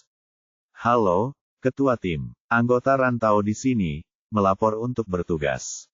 Zhao Yu menatap tangan Rantao yang terulur, namun tidak bergerak sedikit pun. Jangan khawatir, aku sudah mencucinya sampai bersih. Haha. Rantao tertawa santai, dan Zhao Yu pun rileks, akhirnya menjabat tangannya. Menurut resumenya, Rantao berasal dari tim pasukan khusus, dan merupakan penduduk lokal dari ibu kota. Ia pandai melakukan penangkapan, menembak, dan berkelahi. Ia juga merupakan juara binaraga di sekolah polisi. Meskipun ia telah bekerja di garis depan selama bertahun-tahun, kesan yang ia berikan kepada Zhao Yu adalah bahwa ia mencolok dan tidak memiliki banyak substansi. Zhao Yu berpikir demikian karena banyak alasan, dan adegan kamar mandi yang mengerikan itu termasuk yang terbaik.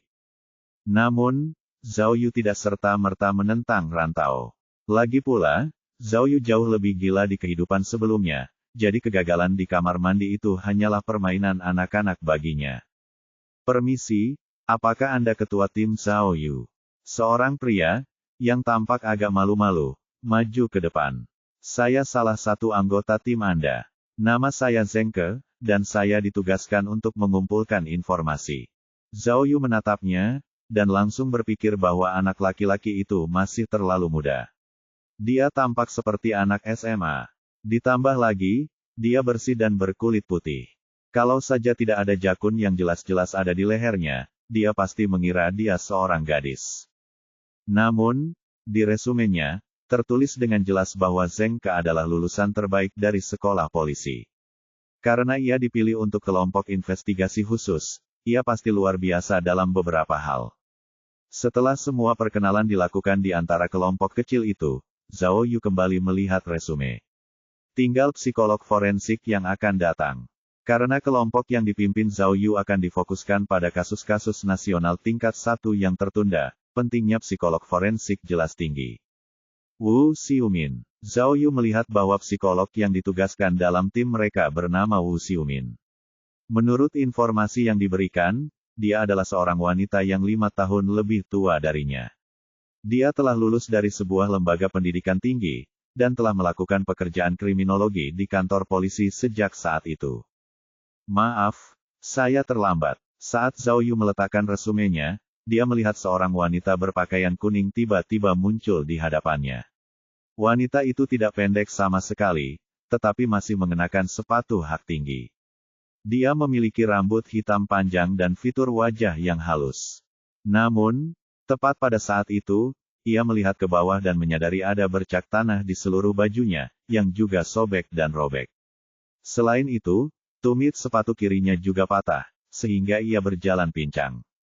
Saya Wu Xiumin, sedang bertugas, kata wanita berbaju kuning itu. Kalian rekan kerja baru saya, kan? Nona, Anda, Rantao menatap Wu Xiumin dengan saksama dan bertanya dengan curiga, apa yang terjadi padamu? Hehe. Wu Xiumin tersenyum dan merentangkan tangannya. Ia bertanya kepada semua orang, karena kalian semua adalah anggota tim polisi kriminal, mari kita simpulkan apa yang baru saja kualami.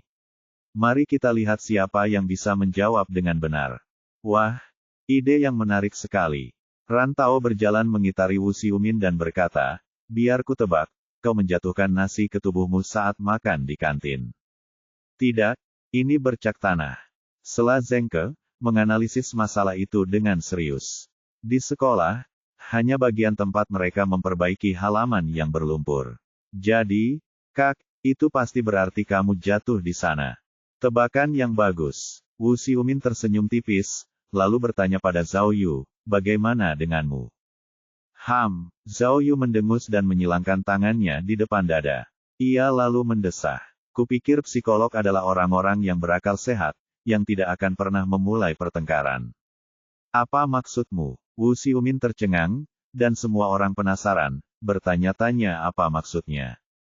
Pakaianmu pasti robek karena perkelahian. Rambutmu juga ada bekas ditarik. Kalau kalian tidak berkelahi, apalagi alasan yang menyebabkan kejadian-kejadian itu? Luar biasa. Mata Wu Xiumin berseri-seri karena gembira, dan sekarang dia sangat tertarik pada Zhao Yu. Zhao Yu telah melihat banyak wanita berkelahi sebelumnya, jadi dia secara alami dapat mengetahui dengan sekilas ketika seseorang berkelahi. Zhao Yu melanjutkan, dan, noda tanah itu bukan karena noda, tapi cipratan. Jadi, ketika kamu berjalan melewati tempat mereka sedang membangun kembali halaman, ada mobil yang lewat dan memercikkan air genangan lumpur ke seluruh tubuhmu.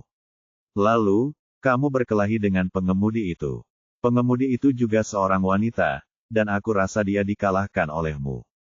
Karena kamu mengambil kemenangan dan terburu-buru, kamu tidak melanjutkan masalah itu. Wow, mata Wu Xiumin terbuka lebar, seraya bergumam pada dirinya sendiri, apakah ada orang yang merekam video dan mengunggahnya di internet? Bagaimana lagi dia bisa tahu begitu banyak detail? Apalagi yang bisa dia ceritakan padaku? Aku bertanya-tanya. Dan, Zhao Yu menunjuk ke arah Wu Xiumin, satu-satunya alasan kamu meminta kami menebak adalah untuk mengatasi kecanggungan kedatanganmu yang acak-acakan. Menarik. Ada lagi? Tanya Wu Xiumin lagi. Dan, Zhao Yu melanjutkan, kamu lajang, bergolongan darah O, berzodiak Scorpio, dan memakai lensa kontak. Bagaimana kau bisa tahu begitu banyak? Wu Xiumin bertanya dengan cepat, tidak berani membiarkan Zhao Yu melanjutkan menceritakan detail pribadinya. Saya tahu hal-hal ini karena resume Anda ada di tangan saya. Saya Zhao Yu. Selamat datang di tim ini. Zhao Yu kemudian mengulurkan tangan kanannya dengan ramah. Oh, Anda adalah ketua tim. Permisi. Wu Xiumin memujinya dengan tepat. Wow, itu sungguh membuka mata, seru narahubung, Chen Zuo. Sekarang saya tahu bahwa, tim Anda tidak hanya memiliki skor tertinggi, tetapi tingkat kecerdasannya juga harus tertinggi. Saya punya firasat bahwa Anda akan tampil dengan sangat baik.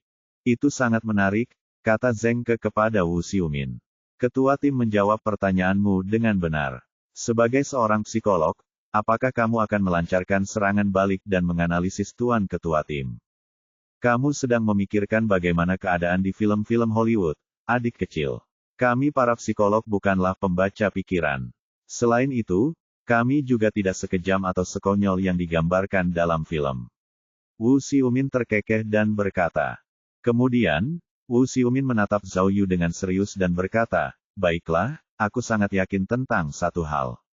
Pemimpin tim kita pasti memiliki pendukung di divisi kriminal pusat. Mengapa kamu berkata begitu? Zengke tidak bisa memahami pernyataannya. Karena, dalam sejarah kelompok investigasi khusus, belum pernah ada seorang ketua tim semuda ini, kata Wu Xiumin. Saya telah bersaing untuk jabatan itu beberapa kali, dan ketua tim yang dipilih selalu orang-orang tua. Aku agak curiga dengan profesionalismemu. Zhao Yu membantah. Sejujurnya, aku bisa memberitahumu bahwa aku tidak punya pendukung, tapi hanya mengandalkan kemampuanku sendiri. Zhao Yu, kau di sini. Tepat saat itu, seorang pria parubaya masuk untuk menyambutnya. Kepala Seksi Niu, mengapa Anda ada di sini?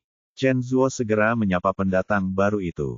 Kepala Seksi Niu kebetulan adalah saudara ipar Liao Jingxian. Tidak buruk. Lagi pula, kau mendapat juara pertama. Jadi, kau pasti mendapatkan kemuliaan dan perhatian dari saudara iparku. Kepala bagian Niu menepuk bahu Zhao Yu. Selamat, selamat. Zhao Yu tiba-tiba berkeringat dingin. Dia baru saja mengatakan bahwa dia tidak punya pendukung, dan ada kepala bagian Niu datang dan menjilatnya. Ini sangat memalukan. Wu Xiumin dan dua anggota lainnya merasa itu lucu, tetapi mereka tidak bisa mengolok-olok Zhao Yu di depan atasan mereka. Jadi, mereka memaksa diri untuk menahan tawa.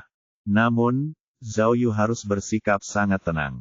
Sebelum kepala seksi Niu selesai berbicara, terdengar suara wanita lain. Hei, itu kamu, petugas polisi, bukankah kamu dari Kinsan? Mengapa kamu ada di sini? Zhao Yu menoleh untuk melihat wanita parubaya itu, yang ditemuinya di halte peristirahatan di jalan raya. Zhao Yu masih bingung, tetapi kepala bagian Niu dan Chen Zuo terkejut dan langsung waspada, lalu segera berdiri. Mereka menyapanya secara bersamaan. Kepala bagian Jiao, selamat siang. Mendengar sebutan kepala divisi, Wu Xiumin dan dua orang lainnya tidak berani tertawa sedikit pun lagi. Sebaliknya, mereka menatap Zhao Yu dengan linglung. Mereka tidak akan pernah menduga bahwa pendukung Zhao Yu begitu penting. Bab 548. Zhao Yu menatap wanita parubaya itu, yang tampak biasa saja di matanya. Dia tidak pernah menyangka bahwa wanita itu bisa menjadi kepala divisi. Kalau dipikir-pikir, dia menganggap tindakannya sebelumnya di halte peristirahatan itu hanya sebagai upaya untuk menghentikan sebuah keluarga agar tidak berhasil melakukan penipuan. Dia tidak pernah. Tapi, ketika Zhao Yu mengingat haima putih itu, dia tidak bisa menahan diri untuk tidak mengerutkan alisnya. Jika dia adalah kepala divisi, mengapa dia mengendarai mobil dengan plat nomor dari provinsi lain? Kepala divisi Jiao, bagaimana Anda bisa ada di sini? Kepala divisi Niu bertanya dengan rasa ingin tahu, meskipun dia berhati-hati agar terdengar sangat sopan.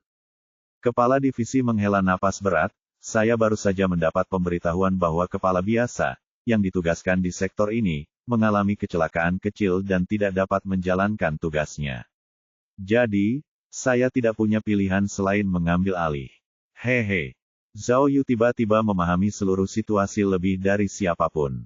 Kepala bagian Yang dan sekretarisnya Liu telah diserang oleh bom bau dan pingsan. Mereka kemudian dilarikan ke rumah sakit untuk perawatan segera.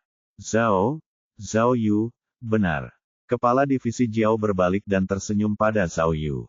Kamu bilang kamu polisi dari Kinsan, tapi aku tidak pernah menyangka kamu datang ke sini untuk wawancara dengan kelompok investigasi khusus. Kebetulan sekali. Kalau begitu, karena kamu memenuhi syarat untuk hadir di sini, itu berarti kamu pasti sangat luar biasa. Ayo, dia mendapat tempat pertama dalam wawancara. Dan, dia diwawancarai untuk jabatan kepala tim. Kepala bagian Niu dengan cepat membanggakan Zhao Yu. Ya, jawab kepala divisi Jiao dengan gembira. Saya percaya itu, karena saya telah melihat kemampuan Anda dengan mata kepala saya sendiri. Terima kasih banyak telah membantu saya sebelumnya. Sama-sama, Zhao Yu membalas dengan nada menyanjung. Sebenarnya, aku hanya pamer di hadapan ahli sepertimu. Jangan katakan itu. Kau bertindak dengan berani demi tujuan yang benar, dan dengan kebenaran yang mengagumkan. Tim polisi kita sangat membutuhkan polisi hebat seperti dirimu. Kepala divisi Jiao memuji dengan tulus. Jangan khawatir. Jika kau mengalami kesulitan di divisi kriminal pusat di masa mendatang, datanglah dan temui aku. Aku sangat menghargaimu. Zhao Yu segera meletakkan tangannya di kepalan tangannya yang lain, mengucapkan terima kasih. Setelah dia pergi, kepala bagian Niu berbalik dan menepuk punggung Zhao Yu dengan kuat, lalu berseru kaget, Zhao Yu, bukankah kamu keren? Kamu juga kenal kepala divisi. Kenapa kamu tidak memberitahuku lebih awal? Jika aku tahu kamu sedekat ini, kenapa aku harus berusaha keras? Sebenarnya, aku juga ingin mengetahuinya lebih awal. Zhao Yu menjawab dengan jujur. Sejujurnya, aku baru saja mengetahui siapa dia sebenarnya. Bagaimana menurutmu, adik kecil? Wu Xiumin tersenyum pada Zheng Ke. Kesimpulanku cukup akurat, kan? Lihat, ini fakta. Pemimpin tim masa depan kita memiliki pendukung yang kuat. Hebat. Ran Tao menggaruk kepalanya dan berkata, Aku merasa seperti mengikuti orang yang tepat. Fakta yang tak terbantahkan itu ada di depan mata mereka, dan Zhao Yu tidak bisa membantahnya, jadi dia hanya bisa mengalihkan topik pembicaraan. Jadi, dia meminta informasi lebih lanjut dari kepala bagian Niu. Ternyata, kepala divisi Jiao adalah wakil kepala divisi dari divisi kriminal pusat. Dia baru saja dipromosikan belum lama ini. Selain itu, karena dia tinggal di provinsi lain, dia mengendarai mobil dengan plat nomor dari provinsi itu. Apa yang terjadi pada kepala seksi yang tampaknya cukup rumit, kata kepala seksi Niu, lalu mengajukan pertanyaan kepada Chen Zuo. Bagaimana dia bisa pingsan tiba-tiba? Dan di kamar mandi juga. Ya, sekretarisnya juga ada di sana. Chen Zuo menambahkan, jika dia sendirian, mungkin itu bisa dijelaskan karena dia punya tekanan darah tinggi, serangan jantung, atau semacamnya. Tapi, mereka berdua pingsan, jadi bagaimana ini bisa dijelaskan? Apakah itu ada metana di kamar mandi? Sialan, Ran Tao memegang dadanya, jelas ketakutan. Ini pasti divisi kriminal pusat, karena ada jebakan di mana-mana. Bahkan ada jebakan di kamar mandi. Untungnya, apa yang dikatakan Ran Tao terdengar seperti sarkasme di telinga kepala seksi Yang dan Chen Zuo. Kemudian, Zhao Yu mencoba menanyakan lebih banyak detail tentang kepala seksi Yang.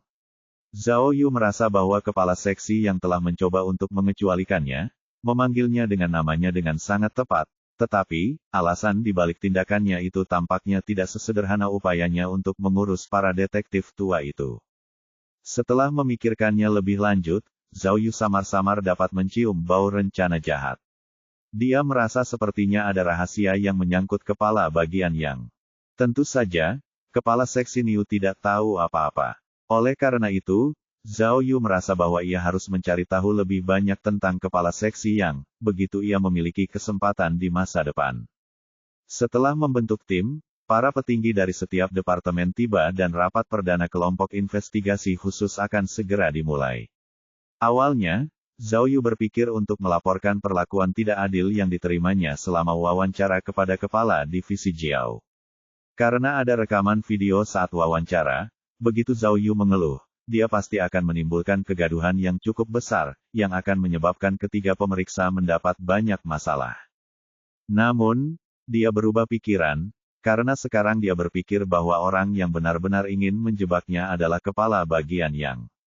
Namun, jika dia mengajukan pengaduan sekarang, bukan saja hal itu tidak akan mengguncang posisi kepala bagian, tetapi juga akan mengungkap identitasnya.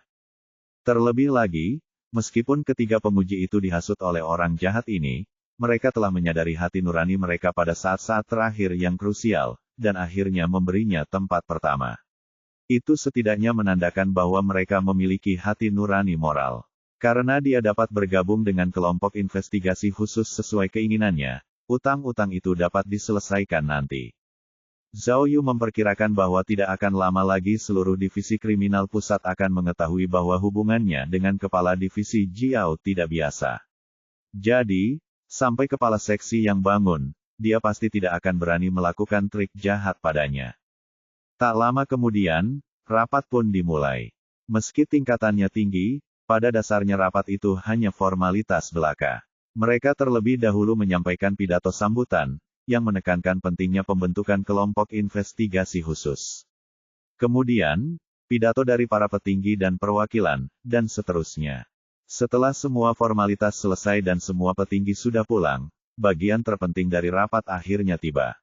Sekarang, saatnya untuk pendelegasian tugas. Dari kelima tim, hanya tim Zhao Yu yang bertugas menyelidiki kasus-kasus yang tertunda. Sebenarnya, terlepas dari lokasinya, tugas menyelesaikan kasus-kasus yang tertunda, terutama kasus-kasus yang tertunda sejak lama, diyakini sebagai pekerjaan yang paling tidak menyenangkan. Seringkali, karena waktu telah berlalu dan usia yang sudah tua, saksi dan bukti seringkali menghilang atau tidak berguna lagi. Dengan demikian, kesulitan yang ditimbulkan dalam memecahkan kasus yang tertunda hampir tidak terukur. Dengan demikian, jika seseorang melihat kembali sejarah kelompok investigasi khusus, hampir tidak ada catatan tentang penyelesaian satu pun kasus yang tertunda. Karena tingkat keberhasilan yang menyedihkan ini, orang-orang di Divisi Kriminal Pusat menyebut tim yang bertanggung jawab atas kasus-kasus yang tertunda sebagai pasukan bunuh diri. Mereka bahkan dapat meramalkan situasi pekerjaan tim dengan jelas. Setelah pembentukan tim, mereka akan diberi waktu sekitar 1 tahun untuk tujuan investigasi yang tidak membuahkan hasil, dan kemudian tim tersebut akan dibubarkan. Setidaknya ini adalah pola yang, selama bertahun-tahun, tampaknya menjadi nasib yang tidak dapat diubah dari tim-tim kasus yang tertunda. Oleh karena itu, bagi Zhao Yu, yang merupakan kepala tim untuk tim kasusnya yang tertunda, pekerjaan investigasi baru ini sangat menegangkan. Sebelum berangkat, pekerjaan ini sudah menimbulkan banyak tantangan. Namun, Zhao Yu juga merasa sangat gembira dengan jabatan itu, karena dia sekarang dapat secara resmi menyelidiki kasus-kasus nasional yang tertunda, yang telah dia lihat di buku catatan kuning. Dia masih ingat dengan jelas bahwa Kapten Jin telah menghabiskan banyak waktu dan tenaga untuk mencari penggantinya. Dia juga ingat ketika Miao Ying melihat kasus-kasus yang tertunda di buku catatan, kegembiraan yang meluap-luap di matanya. Dia jelas ingin mengungkap kebenaran bersamanya. Akan tetapi, hanya dalam beberapa bulan saja, keadaan di sana masih sama, tetapi orang-orangnya telah berubah.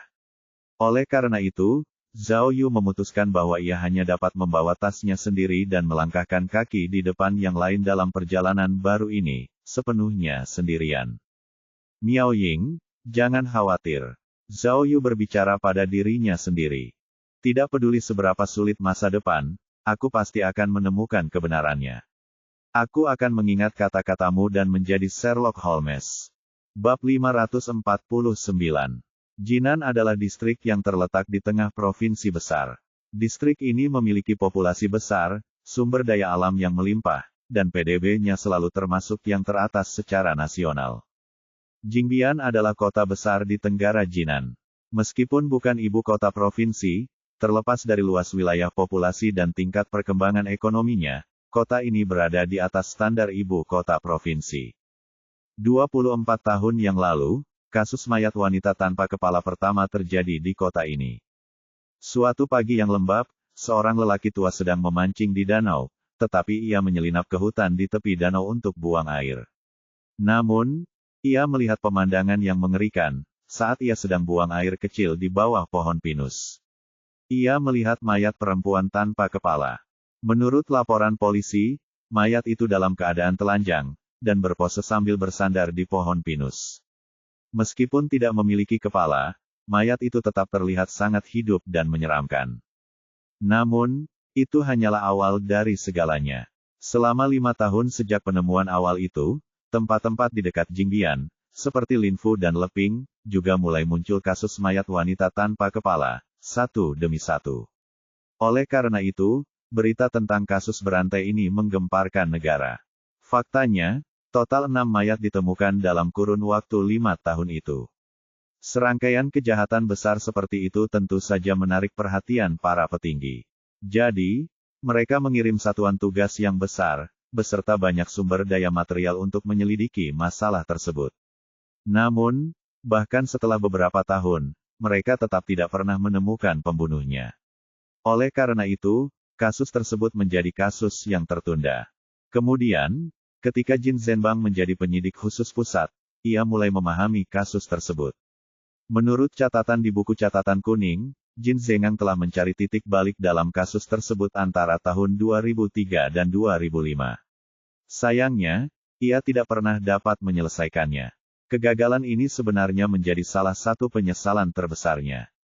Alasan mengapa Zhao Yu memutuskan untuk menangani kasus itu sebagai kasus pertama timnya adalah karena sudah 19 tahun sejak mayat wanita tanpa kepala terakhir kali muncul.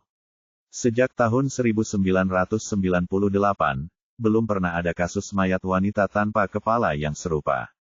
Selama 19 tahun, pembunuhnya belum melakukan kejahatan apapun, yang membuat semua orang bertanya-tanya apakah pembunuh kejam itu sudah meninggal. Jadi, ketika Zhao Yu membuka kembali kasusnya, dia jelas merasakan banyak tekanan. Awalnya, Chen Zuo ingin membiarkan Zhao Yu menguji kemampuannya dengan beberapa kasus kecil yang tertunda, yang lebih mudah, yang akan memungkinkannya untuk mendapatkan beberapa prestasi terlebih dahulu. Namun, Zhao Yu telah menyatakan menyatakannya secara resmi dalam formulir aplikasi, yang berisi rencana yang dimilikinya untuk kasus tersebut. Selain itu, ia telah memperoleh persetujuan untuk melanjutkan dari atasannya. Ditambah lagi, alasan pasti mengapa Zhao Yu diwawancarai untuk penyidik khusus adalah agar ia dapat menyelidiki kasus-kasus di buku catatan kuning. Sebelumnya, ia telah membahas banyak pendekatan investigasi untuk kasus mayat perempuan tanpa kepala dengan Miao Ying, yang telah membangkitkan minatnya terhadap kasus tersebut. Oleh karena itu, ia bersikeras untuk menyelidiki kasus tersebut terlebih dahulu. Awalnya, Zhao Yu mengira anggota timnya akan keberatan dengan pilihan kasusnya, karena menganggap kasus itu terlalu sulit. Namun, setelah pendelegasian tugasnya, tidak ada satupun dari ketiga anggota yang keberatan. Kemauan seperti itu di luar dugaan Zhao Yu. Namun, pada akhirnya dia mengerti bahwa alasan mengapa ketiga anggota itu tidak menentangnya bukanlah karena mereka yakin dapat menyelesaikan kasus tersebut, melainkan karena mereka mengira Zhao Yu memiliki kepala divisi sebagai pendukungnya. Jadi, mereka merasa yakin bahwa, meskipun mereka tidak dapat menyelesaikan kasus tersebut, mereka tidak akan dipecat.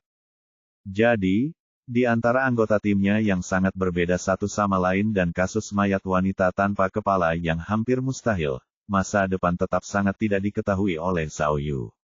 Namun, Zhao Yu tidak mengubah pikirannya sedikit pun. Terlepas dari hasilnya, dia akan mengerahkan seluruh usahanya. Tepat ketika Zhao Yu mengantar tiga anggota tim lainnya ke Jingbian, dia menyadari alasan mengapa semua orang ingin menjadi penyelidik khusus. Ketika mereka tiba di tempat itu, mereka diperlakukan seperti atasan. Kepala Biro Kantor Polisi Jingbian memimpin pasukannya untuk menyambut mereka secara langsung. Pemandangan yang spektakuler. Mereka tidak hanya menyiapkan makan malam penyambutan yang mewah, mereka juga mengatur agar mereka menginap di hotel mewah setempat. Agar dapat bekerja sama dengan kelompok investigasi khusus, kepolisian Jingbian segera bertindak, mengosongkan ruang kantor yang mewah namun lengkap di gedung kantor polisi untuk Zhao Yu dan timnya bekerja di sana. Selain itu, Kepala Biro memanggil para petinggi setempat, yang bertanggung jawab atas investigasi kriminal, untuk memperkenalkan diri kepada Zhao Yu. Mereka juga menjelaskan bahwa mereka siap menerima tugas apapun, kapanpun mereka dibutuhkan. Zhao Yu dan timnya semuanya adalah polisi biasa yang bekerja di garis depan. Tak seorang pun dari mereka pernah diperlakukan dengan penghargaan setinggi itu. Mereka sangat terkesan dengan kantor polisi setempat, yang begitu mendukung pekerjaan mereka. Karena mereka tidak punya kekhawatiran, mereka hanya perlu menyingsingkan lengan baju dan mulai bekerja. Sore harinya, ketika semua pekerjaan persiapan telah selesai, pekerjaan kelompok investigasi khusus akhirnya dimulai. Berhadapan dengan lingkungan kerja yang benar-benar baru dan rekan kerja yang baru, Zhao Yu tidak memberikan pidato penyemangat apapun, tetapi sebaliknya hanya berkata, "Ayo mulai bekerja." Karena mereka menangani kasus lama, langkah pertama yang perlu diambil tim adalah mengatur informasi. Meskipun ada layar sentuh profesional di kantor sementara, Zhao Yu, yang terbiasa menulis informasi di tangannya, meminta beberapa orang untuk mengirimkan beberapa papan tulis kuno. Menurutnya, hanya informasi yang ditulisnya sendiri yang akan membekas di hatinya. Namun, kasus mayat perempuan tanpa kepala merupakan kasus besar tingkat nasional. Ditambah lagi, ada banyak korban. Ketika semua informasi dikumpulkan, itu bukanlah sesuatu yang dapat disaring dengan sangat cepat. Terlebih lagi, ke-6 kasus pembunuhan itu terjadi di kota-kota yang berbeda. Ketika penyelidikan dimulai, mereka harus berkeliling ke berbagai kota, yang akan sangat merepotkan. Sebenarnya, kesulitan terbesar kasus saat itu adalah para korban tidak dapat diverifikasi. Saat ia menambahkan informasi, Zhao Yu memanfaatkan kesempatan itu untuk mengungkapkan pikiran dan pendapatnya kepada anggota timnya. Sidik jari di tangan korban dipotong oleh si pembunuh. Ditambah lagi, tidak ada kepala. Jadi, pada saat tidak ada alat investigasi berteknologi tinggi, menjadi tugas yang sulit untuk mengidentifikasi para korban. Benar sekali, akan sulit untuk memulai penyelidikan jika belum mengetahui siapa korbannya. Ran Tao mendukung. Saya ingat, selain korban di Linfu, identitas korban lainnya juga sudah dikonfirmasi, kan? Kata Zheng sambil melihat ke monitornya. Itu terjadi kemudian, kata Zhao Yu. Dulu, karena mayat-mayat itu tidak diambil dan dibiarkan begitu saja terlalu lama, polisi harus mengikuti aturan, yaitu menyimpan sebagian bukti, lalu mengkremasi apapun yang tersisa dari mayat. Itu terjadi hingga teknologi DNA menjadi lebih umum, karena saat itu polisi dapat memverifikasi identitas korban dengan lebih baik.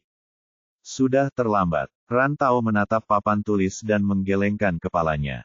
Setelah bertahun-tahun, bahkan jika mereka mengetahui siapa korbannya, tidak akan mudah untuk mengetahui situasi sebenarnya saat itu.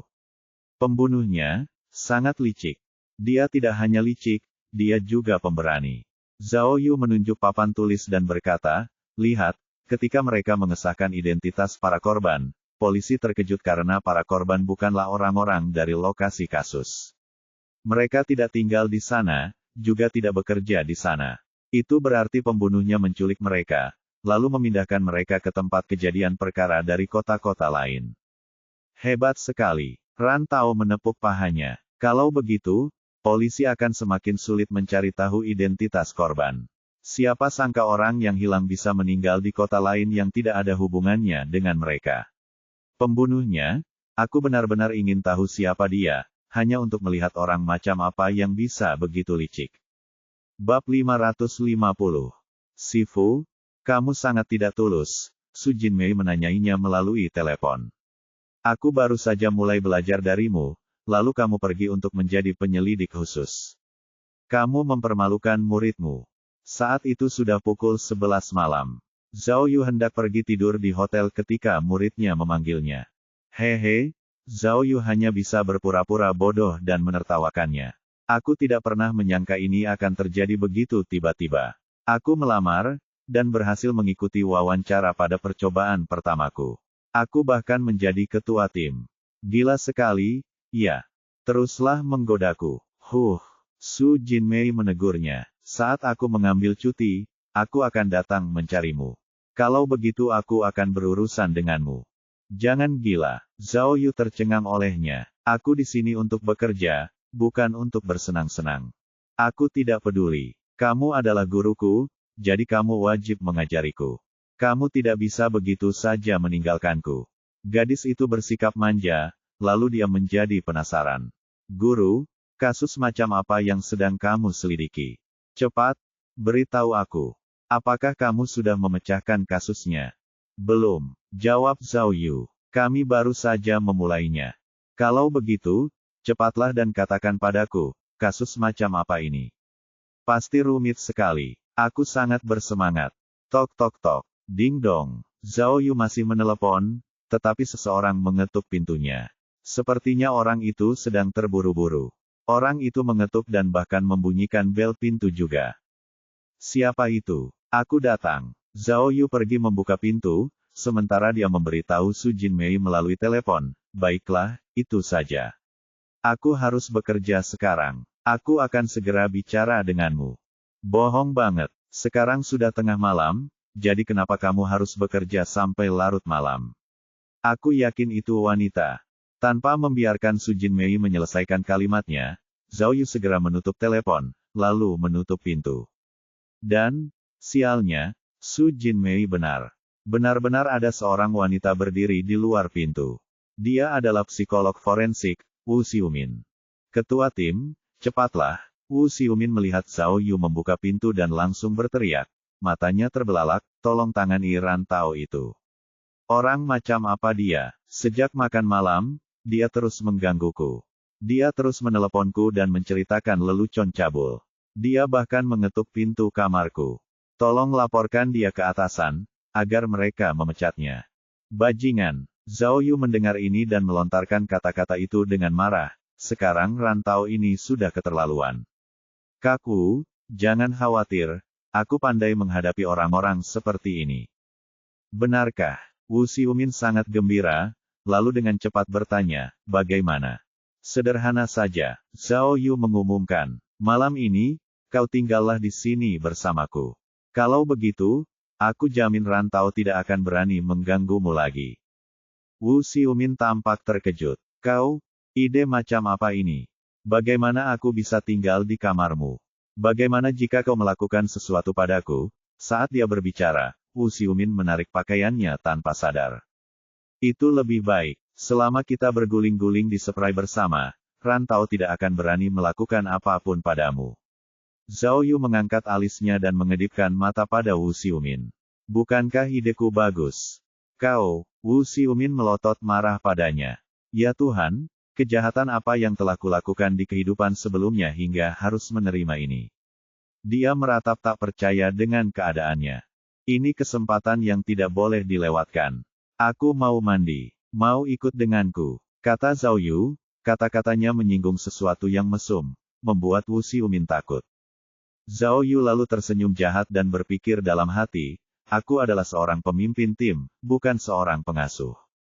Meskipun Rantau bersalah karena melecehkan Wu Xiumin, dia seharusnya mengurus masalah itu sendiri. Lagi pula, jika dia tidak bisa menyelesaikan masalah kecil ini, dia tidak pantas menjadi anggota tim-tim investigasi khusus. Selain itu, Zhao Yu dan timnya baru saja memulai penyelidikan kasus, jadi dia pasti tidak punya waktu untuk mengurusi masalah pribadi yang sepele di antara bawahannya. Setelah Zhao Yu menutup pintu di belakangnya, semuanya kembali tenang seperti sebelumnya, yang memungkinkannya untuk akhirnya beristirahat malam itu. Namun, karena terus diganggu oleh semua masalah sepele ini, Zhao Yu tidak dapat mematikan otaknya cukup lama untuk benar-benar mengantuk. Jadi, ia membuka berkas informasi tentang kasus tersebut dan mulai memeriksanya. Mengenai kasus pembunuhan berantai mayat wanita tanpa kepala, Zhao Yu merasa kasus ini berbeda dari kasus-kasus lain yang pernah diselidikinya di masa lalu. Ini karena ke-6 korban berasal dari kota yang berbeda. Selain itu, selain mereka adalah wanita berkulit putih, mereka tidak memiliki kesamaan lain. Sebaliknya, dengan kasus-kasus lain yang pernah ditangani Zhao Yu sebelumnya, para korban dan pembunuh semuanya entah bagaimana lebih dekat hubungannya. Namun, dalam kasus mayat wanita tanpa kepala ini, identitas para korban dan metode pembunuhan menunjukkan bahwa pembunuh telah memilih korbannya secara acak. Ditambah lagi, detektif polisi dan para ahli semuanya mengira bahwa pembunuh tersebut tampaknya benar-benar psikotik. Berdasarkan informasi yang ditampilkan, ke-6 korban semuanya adalah wanita muda. Meskipun pembunuh memenggal kepala mereka dan membiarkan mereka telanjang, tidak ada tanda-tanda bahwa mereka telah disiksa atau diperkosa. Bagian yang paling membingungkan adalah, setelah si pembunuh membunuh para korban, ia membersihkan mereka secara menyeluruh, bahkan membuat mereka tampak hampir hidup. Membunuh banyak wanita, dan dengan cara yang brutal dan psikotik, menandakan bahwa si pembunuh pasti benar-benar tidak sehat secara psikologis. Jadi, jelas, pasti ada yang salah dengan kesehatan mentalnya. Terlebih lagi, kasus mayat perempuan ini benar-benar membuat masyarakat ketakutan. Cara pembunuh melakukan kejahatannya sangat berani dan tanpa penyesalan. Oleh karena itu, hal itu menyebabkan getaran hebat di hati masyarakat. Siapa pembunuhnya? Mengapa dia membunuh begitu banyak orang? Dan, mengapa dia berhenti setelah itu, atau tidak melakukannya? Zhao Yu sedang memikirkan kasus tersebut ketika antarmuka sistem di kepalanya tiba-tiba berkedip untuk memberitahunya bahwa ia telah menyelesaikan petualangan ajaib hari itu. Ia mendapat heksagram Zen Li yang lain. Zen melambangkan perubahan posisinya, sementara Li melambangkan pertemanan barunya. Dia memang mendapatkan pekerjaan baru dan rekan kerja baru hari itu, jadi heksagram itu akurat. Kemudian, yang mengejutkan Zhao Yu, dia menerima alat penjinak bom tak terlihat yang istimewa. Pada informasi yang dilampirkan, sistem tersebut mengatakan bahwa pembuang bom tak terlihat dapat dengan mudah melepaskan bom sederhana, bahkan tanpa menggunakan tang apapun. Dingin, Zhao Yu memuji dengan tulus, berpikir bahwa perangkat itu sangat keren, seperti memiliki penjinak bahan peledak miliknya sendiri. Setelah melihat perangkatnya cukup lama, Zhao Yu melihat bahwa saat itu sudah lewat tengah malam, jadi dia mengambil heksagram lain untuk hari baru, seperti biasa. Setelah sistem ditingkatkan, mendapatkan heksagram menjadi lebih mudah. Sekarang, dia hanya perlu berpikir dalam benaknya untuk mendapatkannya. Zhao Yu melihat heksagram itu dan tiba-tiba tercengang. Dia melihat dua karakter besar tepat di tengah antar muka sistem. Kun Zhen.